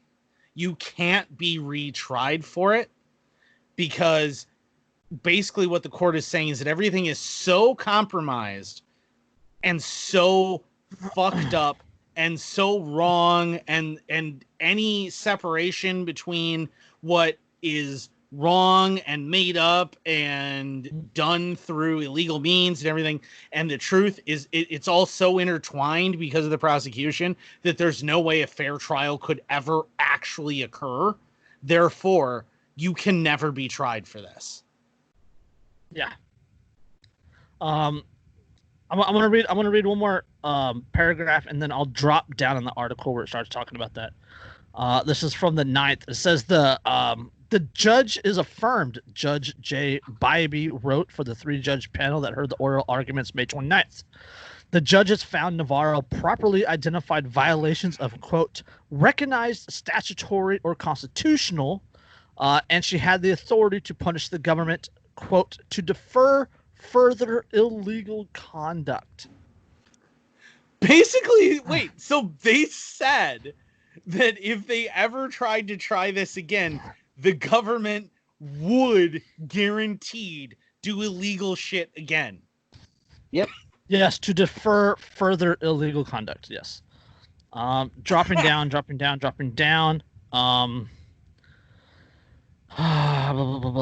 Navarro found, quote, deliberate attempts by the FBI and prosecutors, quote, to mislead and distort the truth. She blamed the FBI agents, quote, for reckless disregard of requirements to turn over evidence relating to the government snipers and cameras that monitored the Bundy homestead. The appeals court said pre-standoff, quote, threat assessment reports prepared by the government agents should have been turned over to the FBI, to federal prosecutors, and to defense attorneys. Quote, these documents would have helped bolster the defense's claim that the government had engaged in an over-militarized impound operation that the Bundys claim fueled their fears of being surrounded by snipers. The court said, quote, someone in the government made a conscious choice to withhold these documents. It may have been a malicious choice, but it was also not a matter of simple oversight. So, yeah, it's that was dismissed with prejudice. That is what we call in Mortal Kombat player circles a flawless victory. That was a flawless victory. Absolutely. That's so, I mean, like, just wrap your head around that. That means that what the government did was so blatantly illegal and unconstitutional and a violation of rights that the court itself has said, we can't trust you to ever do this the right way, ever. Yes. Yep. Yeah, and they had already tried them twice, and both times the Bundys beat it, and then the third time, that's when all the misconduct happened, and the judge threw it out. The judge is like, no, like I don't care how much this person hates the government, blah blah blah blah blah. Like you can't win this way. So the thing to remember, now though, they can't with that win too, ever. Well, yeah, now they can't win ever. But the thing to remember, one, is what you've done by winning that is paint a target on your back forever. Yeah. Yep. And not a target like they're going to prosecute you, like a target they're going to fucking shoot you. Yeah. Number one. I want to read this quote again from the court. This is the ninth. The ninth said this, quote, these documents could have helped bolster the defense's claim that the government had engaged in an over-militarized impound operation that the Bundys claim fueled their fears of being surrounded by snipers. They were literally surrounded by snipers, and the federal government refused to turn over the documentation of that. Proof that they were, in fact, surrounded by snipers. Yes. Right. Yeah, and the because as soon as it went to court, government went, oh shit, people might actually find out that we were trying to assassinate these people, and only backed off because a giant armed militarized citizen force came to their fucking aid and pointed enough guns at us that we had absolutely no choice but to back the fuck down or engage in an open fucking battle, which we were unprepared to commit to because not one of us is getting paid enough to die for this shit. I had to make a patch change now, thanks to this article. Andrew did too. He went to the say when, and then you went to the send bachelors and come heavily armed, I assume. You got it. I want to fuck around and find out, Patch. There are currently the Karen and Ken, if you will, from the where it says fuck around and find out, and yeah, that one's freaking great. Although there's one that OAF Nation does that is it says fuck around and find out, and it's got like you could either get like a Gustav on it or like a Mark 18, and I think there's a Mark 17 and a couple of others. And you can get on it, and it's just fucking gorgeous. I want one so bad. Okay. Quote, they still say I'm trespassing. That is from Cliven Bundy, now 74. He said on Thursday. He maintains that the federal government has no authority and the U.S. courts have no jurisdiction over state lands.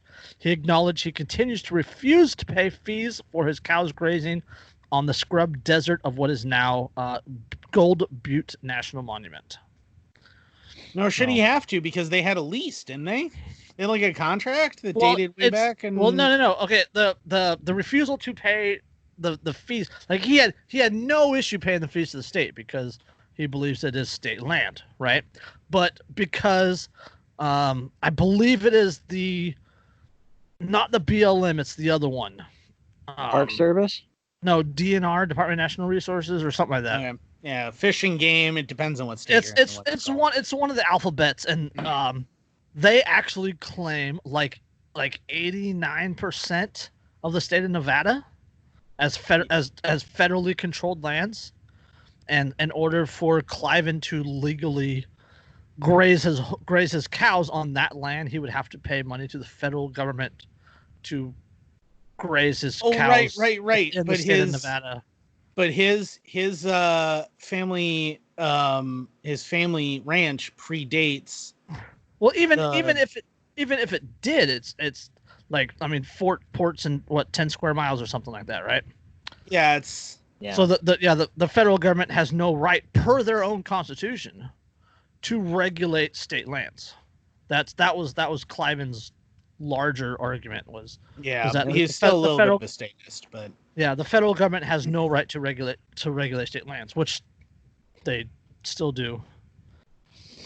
Well, and the funny thing is I mean, the thing, and you got to remember that the thing that scares federal authorities so much about the Bundy Ranch and why they keep wanting to sweep it under the rug and prosecute them and get them to go to jail and everything is because a bunch of armed people forced the government to back down. Well, I have a theory on that. I don't believe that it was the guns that did it. I think it was because at the time that this was happening, the militia movement was very large. It was growing by the day. I mean, this is when Obama was in office. So, I mean, there was a lot of militia talk. The forums were hopping. Gun control was a big debate, right? I mean, there were some federal gun control things that were going through Congress. The BLM, I believe it was not the BLM. I believe it was the marshals that were out there. I could be wrong on that, but the standoff in the drainage ditch, right? The famous picture with E.J. Parker, prone on the overpass, aiming the AK between the Jersey barriers. I believe that the reason they backed off is because of the national coverage. It was a strategic withdrawal, if you will. Because if they had engaged, if they had opened fire, if they had feared for their lives, it would have been George Floyd protest level, but from the right. Which would have been way more heavily armed immediately. Yes. So I don't believe it was the armed, necessarily the firearms that backed off the government. I think it was the fear of the reprisal if they had pushed their authority. Well, right, but I mean that still ties back to the firearms. Which again, they wouldn't have done it if you weren't armed. Yeah, so, and that's what I'm saying is it's still though it's because it's a bunch of armed citizens who are going, hey, no, I will quite literally shoot and kill you if you do this. And EJ's finger was on the trigger. Yeah, they were not fucking around. They were ready to fire. If they're that line in the sand, and they had a definitive line in the sand, it was literally a line in the sand at that point. Yeah, it was actually a line drawn physically in the sand. If you cross this line, we will open fire. And they didn't cross the line because there's all these news cameras, and they knew that the moment that the citizen guns open up, that every single person in the United States in that moment has to choose a side. Yep. Immediately, you are going to have to choose a side. And the thing is, especially in the very well-armed, know our country, rural America, we are going to choose the Bundy side. And what happens is an insurgency that just keeps growing. Mm-hmm. Yep. So they had to back off because of that. And you're seeing, ironically, even against the left, the same kinds of things are happening where they have to figure out a way to back off. Now, granted, because it's the left, they have ways to save face in a way that they didn't against the right So, at the time. yeah. For shits and giggles, this map right here, I don't know if you can see it. The red is federal government-controlled land in the Western United States. There's a single line across Nevada. Yeah. Yeah, like literally, it doesn't control Las Vegas and it doesn't control the Reno area, and it doesn't control I-80, but it technically does control I-80, but that's for no. But I mean, that is the level of control that they claim. Everything, Yeah. absolutely fucking everything. And you can see the comparison to the Eastern U.S. and Midwest and Central U.S. and all that. So Yep. And don't forget who decided to kick that ball and start that snowball rolling. And that was Teddy Roosevelt. yeah. Yep. Bastard. That So racist ass. Racist imperialist. Hawaiian shirts and defending Clive and Bundy. God. We're clearly all white nationalists. We're so fucking terrible. Ugh. Scum of the earth. Well, Andrew is, but I mean, that's dude. I'll wear that fucking badge. He's got an AK. He's a Russian plant now. Yeah, that's right. Russia. I am simply here to ask you about nuclear vessels, comrade. Like we're so bad that we're going to talk about a woman who is possibly facing life in prison for allegedly buying paint for a BL that was used in a BLM protest. Fucking I just the hits just keep fucking coming. and she's a redhead with freckles, which makes it just so much worse. All right. A woman who allegedly pushed a police officer. She did not push the police officer. She adjusted her weight. All right. Either way, a woman who allegedly pushed a police officer and bought red paint for a Black Lives Matter protest could face life in prison after Utah authorities charged her under a law meant to punish gang members. Quote, Utah, the whitest state in the nation. Oh, man, is it spicy? All right. Quote, this is so far beyond just the enforcement of the law. It feels retaliatory, says Melinda McNeil, who is now facing a potential life sentence if convicted of felony mischief and riot charges. What? Yes.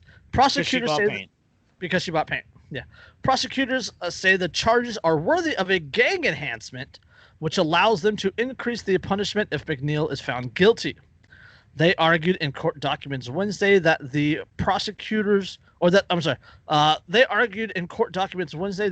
protesters worked together to cause thousands of dollars in damage during an anti-racism protest in Salt Lake City last month. Yes, it was all coordinated. It was all planned. They had a hierarchy, and there was people with radios calling it in. They were doing surveillance with drones. Those damn cop-hating anarcho-communist white nationalists. All right. McNeil is accused of buying red paint at a Home Depot before the protest on July 9th, which was held to denounce a court ruling of a fatal police shooting.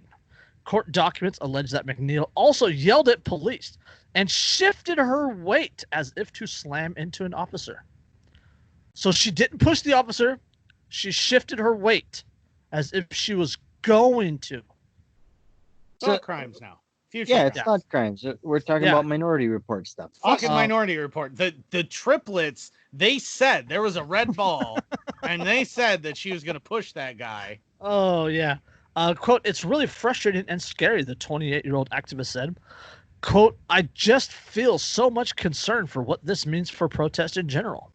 She's got a very good point on that one. McNeil said she was forced to resign from her job at a nonprofit after she was charged, along with several others who attended the protest. Quote, this is the highest degree felony, says attorney Brent Huff, who represents co-defendant Madison Eilman. Quote, this is usually reserved for murderers and rapists.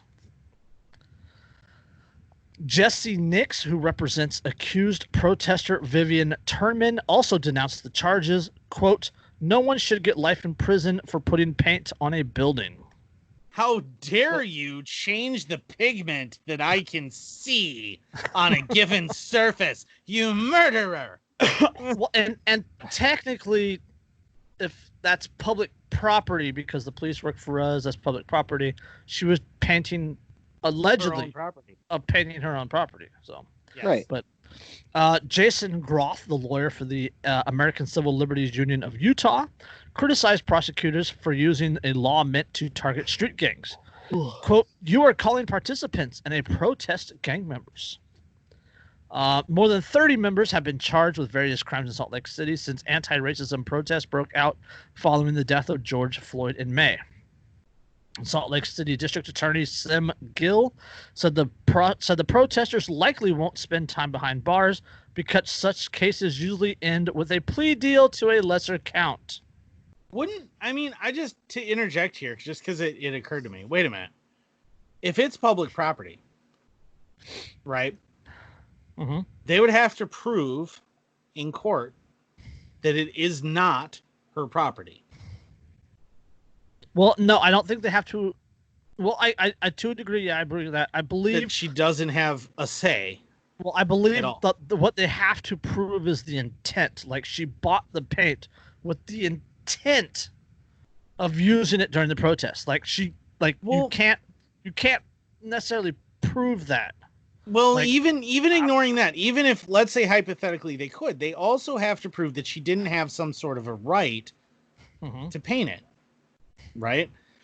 So, could you not argue, well, but the public wanted it, and all she was doing, because it's public property, was serving the will of the people, and in order to prove that, couldn't you throw out a referendum to have BLM painted on the side of the building in red paint?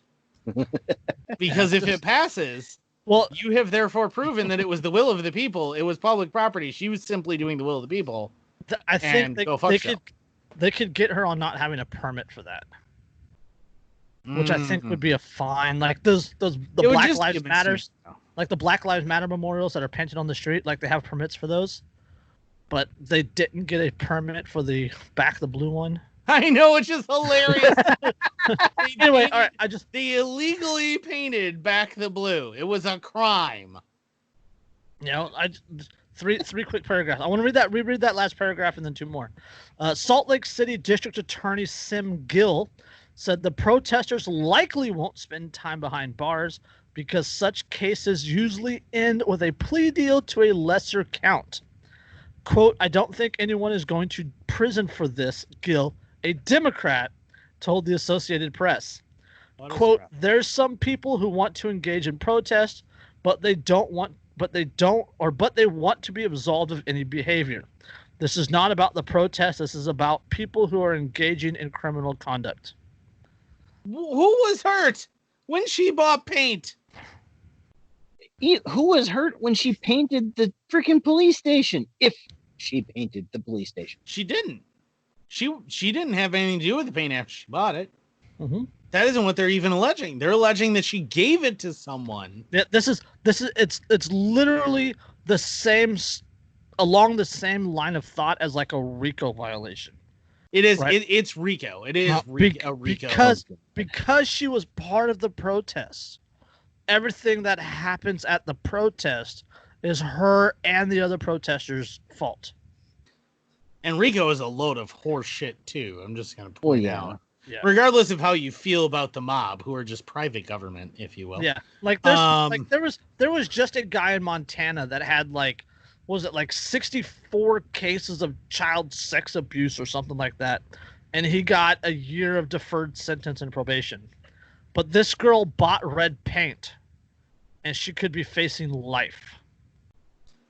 Because she didn't just attack a regular person. And they wonder, she attacked government. And they wonder why people wear fucking Hawaiian shirts and say anti-government sentiments. And I'm going to cite Brandenburg v. Ohio because I do not want to get red flagged. When in the course of human events, Duty. Duty. You guys. Yeah. Salt Lake City Mayor Aaron Mendenhall has denounced the charges as too extreme. Quote, I feel the potential punishment facing some protesters is excessive. While I believe there should be some consequences for breaking the law, the potential to spend life in prison for buying paint is too severe. Breaking the law. Breaking the law. I saw you doing that. Breaking the I law. just, it's for buying paint. So she bought the paint. Are they even certain it was her paint that ended up on the building? She just happened to have red paint, and then She went to a had protest. purchased red paint and was also at the protest. Yes. So if she were looking to possibly recolor the outside of a barn, and she's not being charged with that, with painting the police station, right? She's being charged with the buying of the red paint, because that's a crime. and that she also yelled at police and shifted her weight as if to slam into an officer. I'm going to point out an intriguing perspective here. Yeah. What I'm going to point out is that objectively, this is not my personal opinion, and I am in no way advocating for this, but objectively, what it would seem like is that even if all you want to do is a little bit of protest and defacing of government property, quote unquote property, yeah. If that's all you want to do, based on their reactions and what they threaten you with as a result of even the mildest actions, would not the most extreme of actions cause threats of the exact same penalties anyway, and yet be a more expedient to result in your end results? Mm-hmm. And another article on her has a quote from her. Quote, I'm not scared because I think that I'm not scared because I think that I did anything wrong, but I know that I didn't. But it would be very foolish of me to look at the potential for life in prison and not be scared. When I heard about the charges, I realized that in the eyes of the state, I had become an enemy for exercising what is supposed to be a protected right. Amen, sister. That's exactly it too. Mm-hmm. I mean, I had the local chief of police over here a couple of weeks back, and I flat out told him to his face, look, dude, I don't believe you have a right to exist as far as your position is concerned. And so, and this, yeah, and this article actually says, criminal complaint accuses McNeil of positioning herself to shove one of the shield-toting officers and of buying the red paint that protesters allegedly splashed outside the DA's office. Would they have preferred blue? I don't know. Is that what the problem is? I don't know. Well, yeah, the DA is the one that stands behind that thin blue line with the rest of them, so why not? You're ruining the aesthetic. That's... But I mean, anytime that you stand up, you stand in the face of government. Sorry, one more thing. Another article says that they painted the street blood red. Like, it didn't even get on any of the buildings. It was on the street. It was the street. Yes, but they also smashed some windows at the district attorney's office.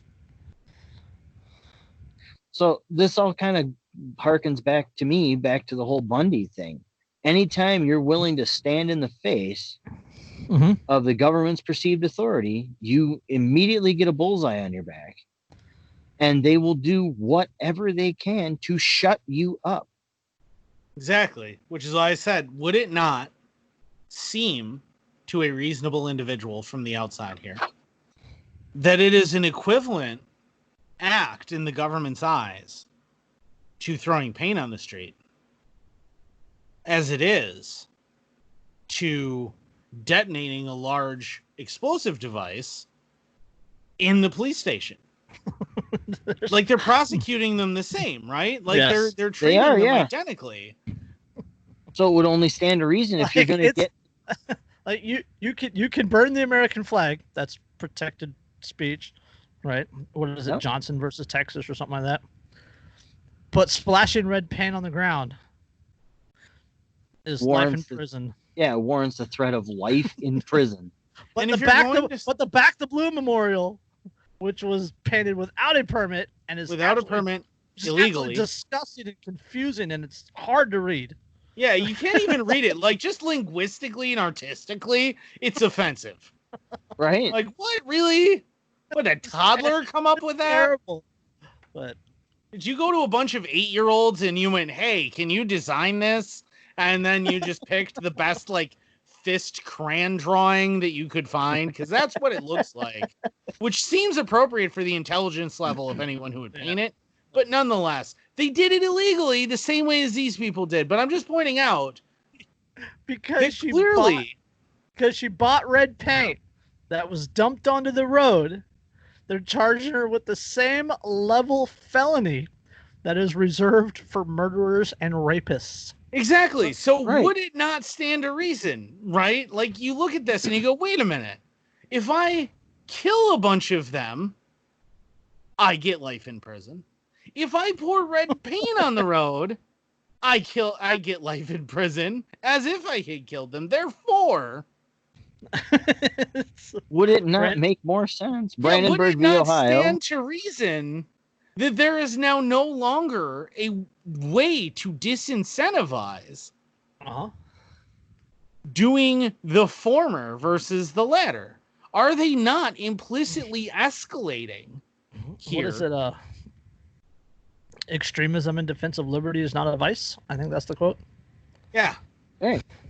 But I mean, doesn't it stand to reason that if I'm going to have to, Yeah, what you're telling people is it doesn't matter if all you do is a tiny bit of protest or you literally actually kill federal employees. Either one gets the same Yeah, amount of punishment. And the hypothetical, right?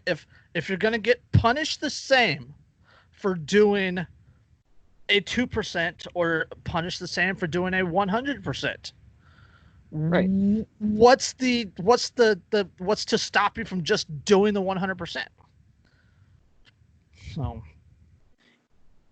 And it's almost like they want people to start doing it. They want people to start violently engaging them. If I had a tinfoil hat here, I'd be putting mine on because I think that's exactly what they want. Uh-huh. They want the people to be the ones to shoot first because then they can say, look at those violent extremists over there. And then all of the Trump humpers and the bootlickers and all of those are going to go, well, we need to put them down. And they can then turn around and do that with the full support of the majority. Well, not even the majority, just the vocal fucking obnoxious. Right. Well, it's like what happened in Seattle, right? With the Seattle protests started getting pretty violent, and then there was some crackdown by the police, and then the mayor came out and she's like, "Oh no, it's fine, blah blah blah blah blah, the peaceful protesting," and like everything was just like, kind of standard for a while, right? Protest response, protest response, protest response, and then the protesters surrounded the mayor's home and damaged her property, and then she's like, "No, fuck these people," and then the next day they tore down the chest. Right? Mm-hmm. It's until once you get to the point that you scare government, then government's gonna respond heavy-handedly. Yeah, and that's and I think that's a problem within the Boog Boy, the white nationalist anarcho-communist community. It's the cop-hating anarcho-communist white nationalists. Yes. Yep. Yeah. I think that's the problem within that community largely is because contrary to what all of the leftist propaganda mouthpieces want to sit there and talk out their ass about, the reality is that a lot of people are still vaguely neocon. They're still very much like convinced that they can restore the republic and these things within that community, which is a load of horse shit. That ain't happening. But Oh, absolutely.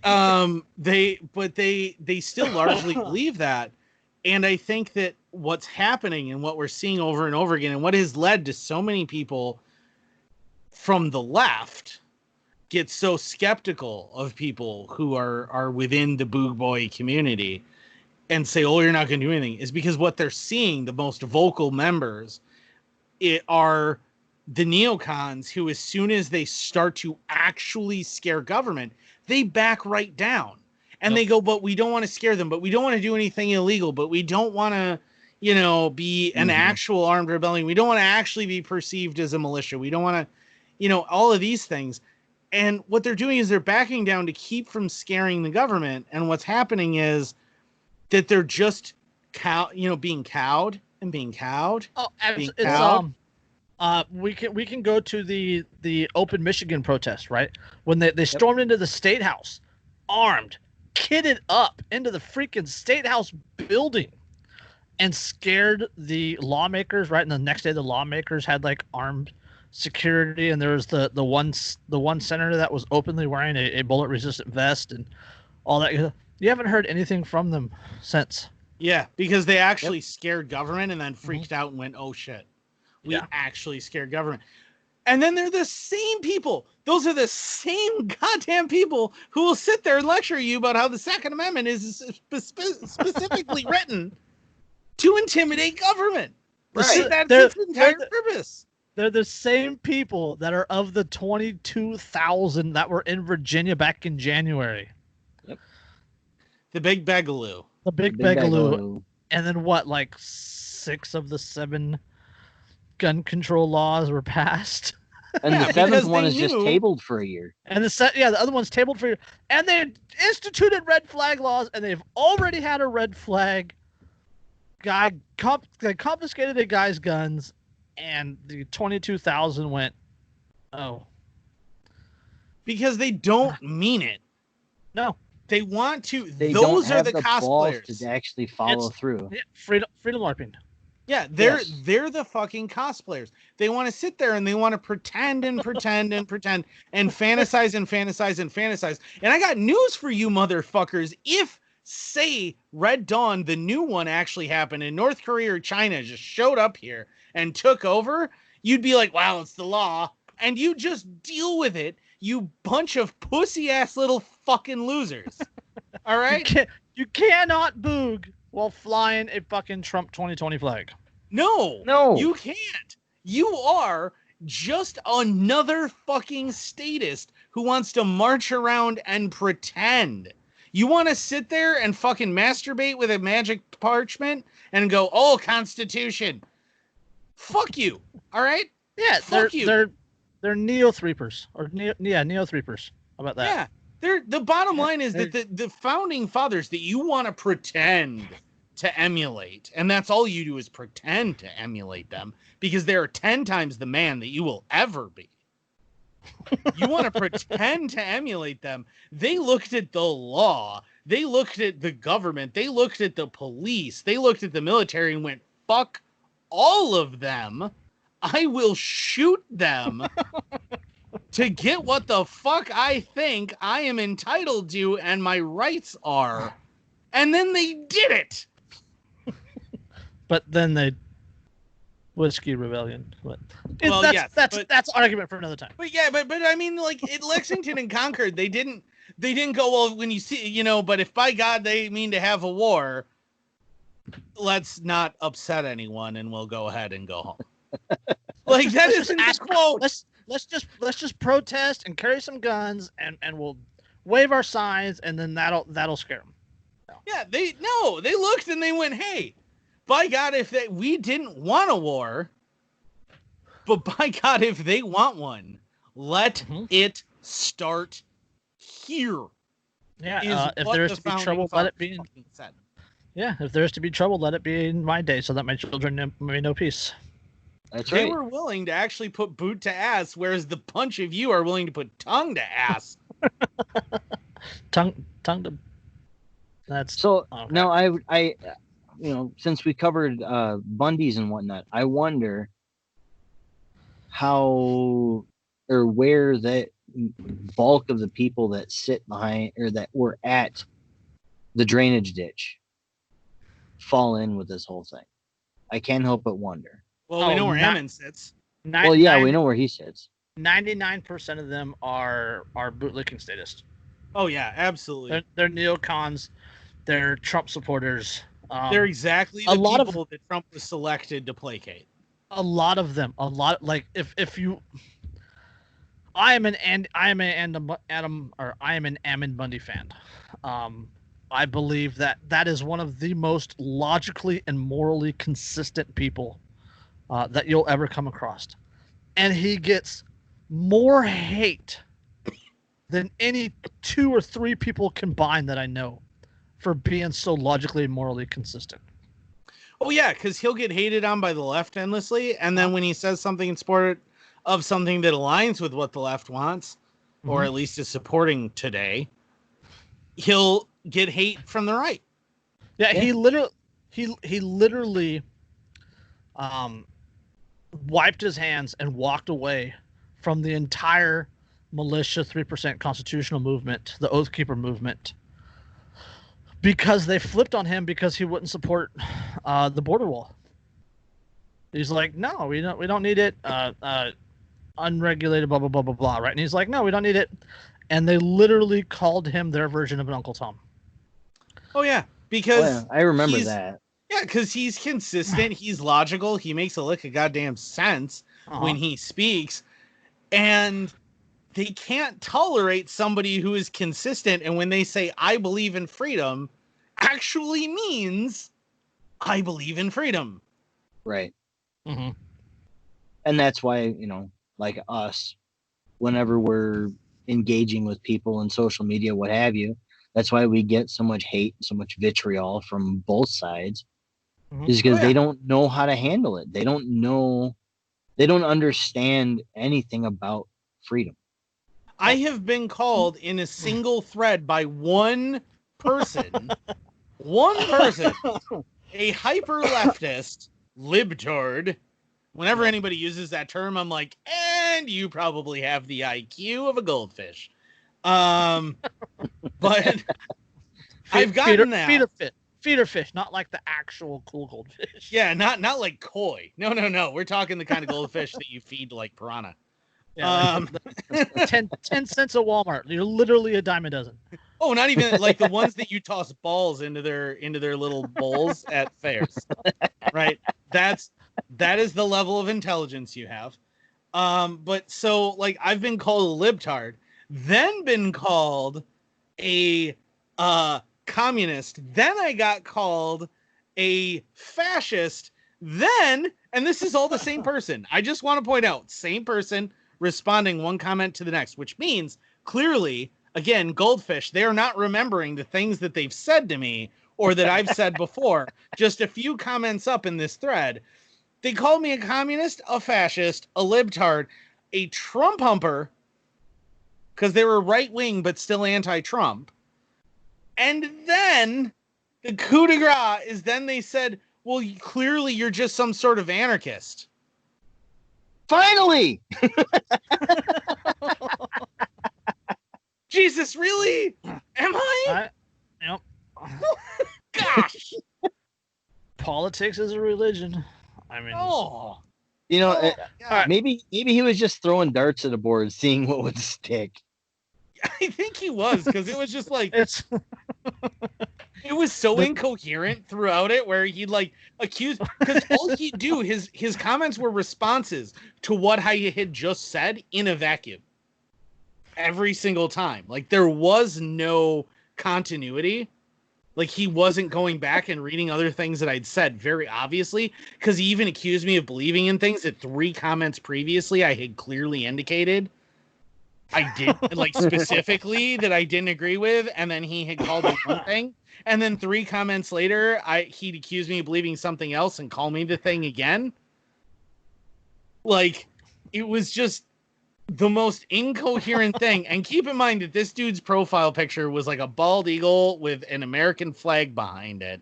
Oh. He's got kiwi toothpaste. Oh yeah, I mean, that this dude does not eat mayonnaise because it just makes food too spicy. And all right, we're over time, but we got you guys got time for one more? Sure. Yep. Okay. Federal judge slams Supreme Court while granting cop qualified immunity. And in a court opinion issued Tuesday, U.S. District Judge Carlton Reeves blasted the U.S. Supreme Court for refusing to take up a case challenging qualified immunity, a doctrine that widely protects police from facing legal prosecution for misconduct.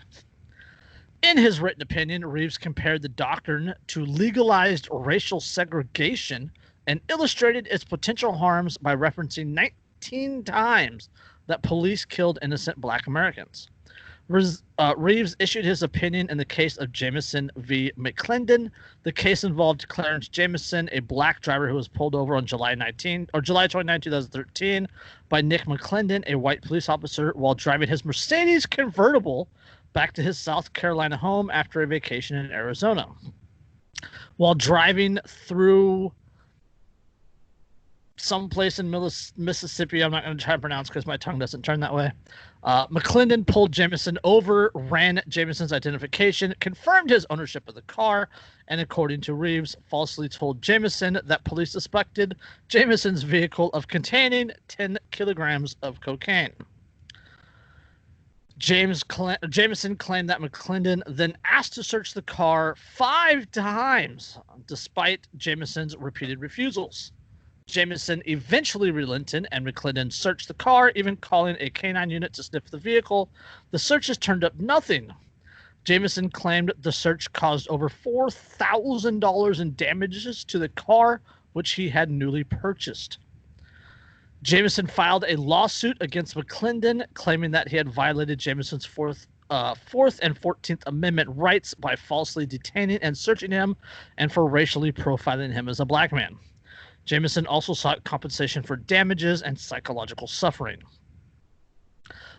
Quote, nearly 2 hours after it started, Reeves wrote, quote, the officer left Jamison by the side of the road to put his car back together.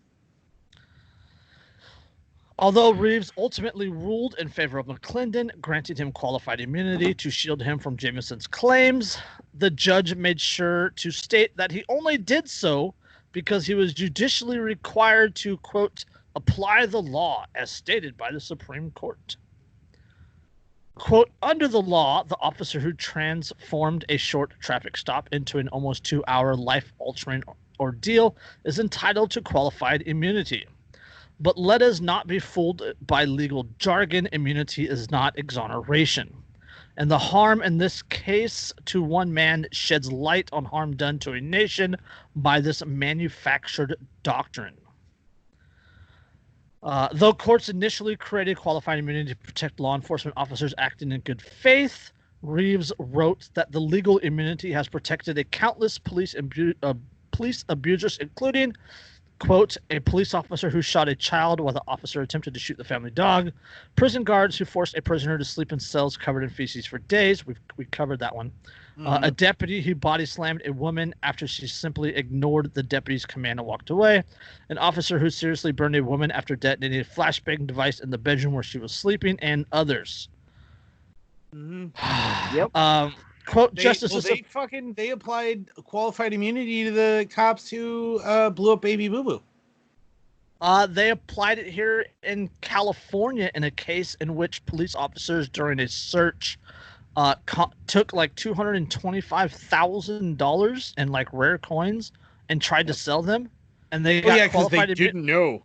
Yeah, they got qualified immunity because it wasn't specifically said that they weren't supposed to steal from people.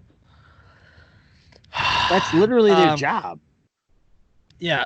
Quote, just as the Supreme Court swept away the mistaken doctrinate. Quote, just as the Supreme Court swept away the mistaken doctrine of separate but equal, so too should it eliminate the doctrine of qualified immunity. Reeves wrote before blasting the court for not taking any recent cases that challenged the doctrine.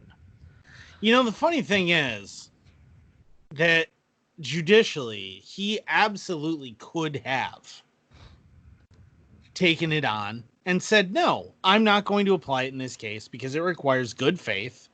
And he clearly was not acting in good faith. Therefore, it does not apply. And he could have done that and forced it up to the Supreme Court. Well, that's if the state said we're going to appeal that. Right. If the state, which they probably would. Which and then it would have gone to the Supreme Court. Yeah, Reeves is going to appeal. He's going to go to the Supreme Court either way. Right, but he could have actually taken a stand. What he did was whine. What he did is, I'm going to do what they say, but I'm going to complain the whole time. Exactly, which is effectively simply whining like a little bitch. Yep. He literally said, I'm just doing my job. Yes. Yep. I am just doing my job. You cannot blame me for the things that happened after they got out of the boxcars. I was simply doing my job. Yeah. That's one of those cases. It just. I mean, I like his statement about just the way he laid into the doctrine as a whole. But like Andrew said, he scapegoated his way out of doing anything substantial about it. Yes. He intentionally avoided it. He made sure that no one could blame him, and he could be like, well, I did my job. I don't like it, but I did it. And what he was doing is exactly what the cops that he is trying to criticize do. Exactly the same fucking thing, because that is what the court fucking does. That is what the entire state does, is they protect their own. Always, in every situation, unless they have absolutely no out.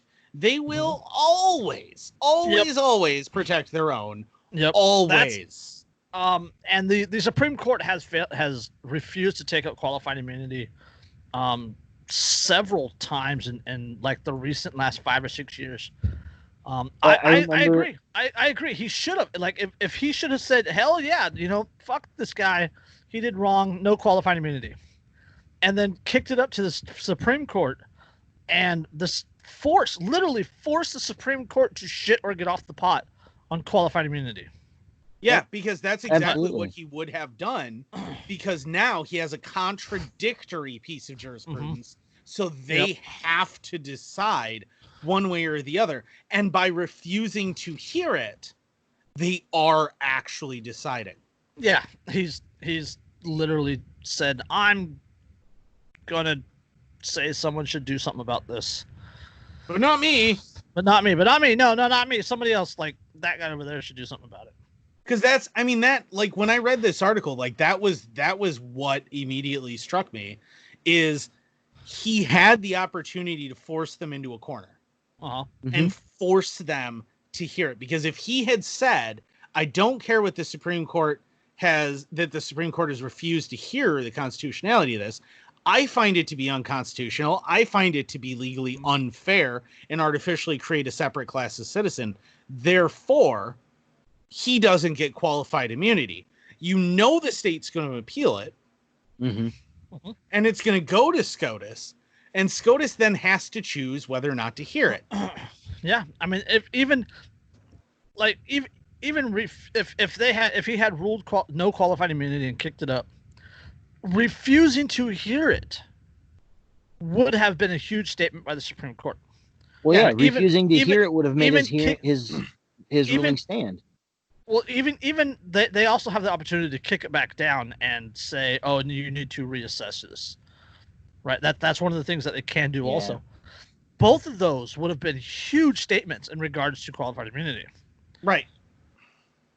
They would have either needed to actually finally hear it, or say, "No, I don't think qualified immunity is okay," or by kicking it down and saying you need to reconsider, they have said no qualified immunity stands. No matter what, if he makes his stand and says no qualified immunity, he forces them to make a decision with this case. Instead, what he did was kick the can down the road and say, well, I object, but I don't want to be the one who forces the Supreme Court into a corner. Yeah. Yep. Now, was this was at the district level, right? This wasn't at the appeals level? Or was this a state court? Or I'm just trying to figure out where this is. U.S. District Judge. Okay, so It's once district. it gets up to the appellate court, then hopefully we find a judge up there with some testicular fortitude. You Yeah. won't. You won't. You'll find another but one that'll kick the can, and then what'll happen is it'll go to Supreme Court. Supreme Court will refuse to hear it, Yep. and the ruling that qualified immunity stands still happens because they go, well, we don't want to establish jurisprudence, which is the same thing that we see over and over again with so many cases involving cops, is they don't want to establish a judicial precedent for anything one way or the other. So they just kick the can. And that has been happening for at least as far as I can remember and have studied 25, 30 years. Right. Actively that's been occurring. Like, I mean, really? Since 1990. Well, yeah, you can see, and every day you hear cases and you see news articles and of cops abusing the living hell out of QI. Oh yeah. And nobody. There was one case, I can't remember what the hell it was, where the judge actually said, "Dude, officer, you broke the law." He said that on the bench, on the record. But he gave him qualified immunity anyway because that was a doctrine. Yeah, and that isn't actually the doctrine. And that's the funny thing, is that if you read what the doctrine actually, that is actually not the doctrine. No. That isn't what it says. But it's become that because so many people are willing to apply it to things that it wasn't supposed to apply. This judge, he's an Obama appointee. He also ruled back in September 2016, dismissing a lawsuit seeking to have the Mississippi state flag, which contained the stars and bars, emblem of the Confederacy, declared unconstitutional. The basis of the dismissal is the plaintiff's failure to allege a specific injury, thus an inability to demonstrate the standing necessity to bring an action in federal court.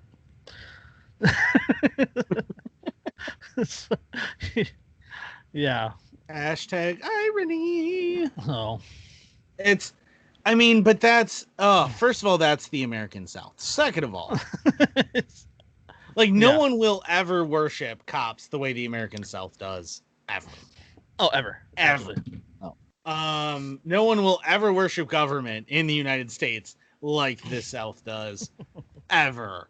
It's like, really, it's like the Stockholm Syndrome abused child, right? Who rebelled and then got slapped to shit and back.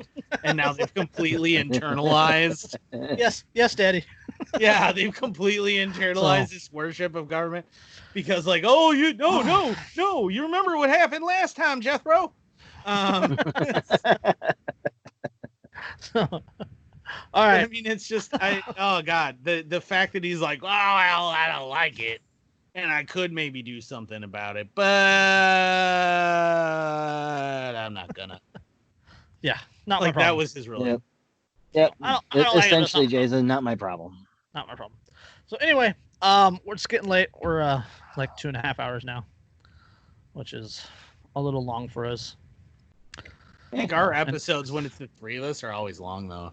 They are. Well, they're always good episodes because I could bring up some really good shit, like the cop-hating anarcho-communist white national. God. Yes, because as we all know, communists reject state powers so completely. That's what happened in the Soviet Union. It was total, like, no one was in charge. It was like cob hating. Okay. Yep. Anarcho-communist still on point. White national. Wait, what? Boogaloo. What? Hold on now. Yeah, it's just the whole string is just That What? that What? thought train is tumbling and doing flips right now.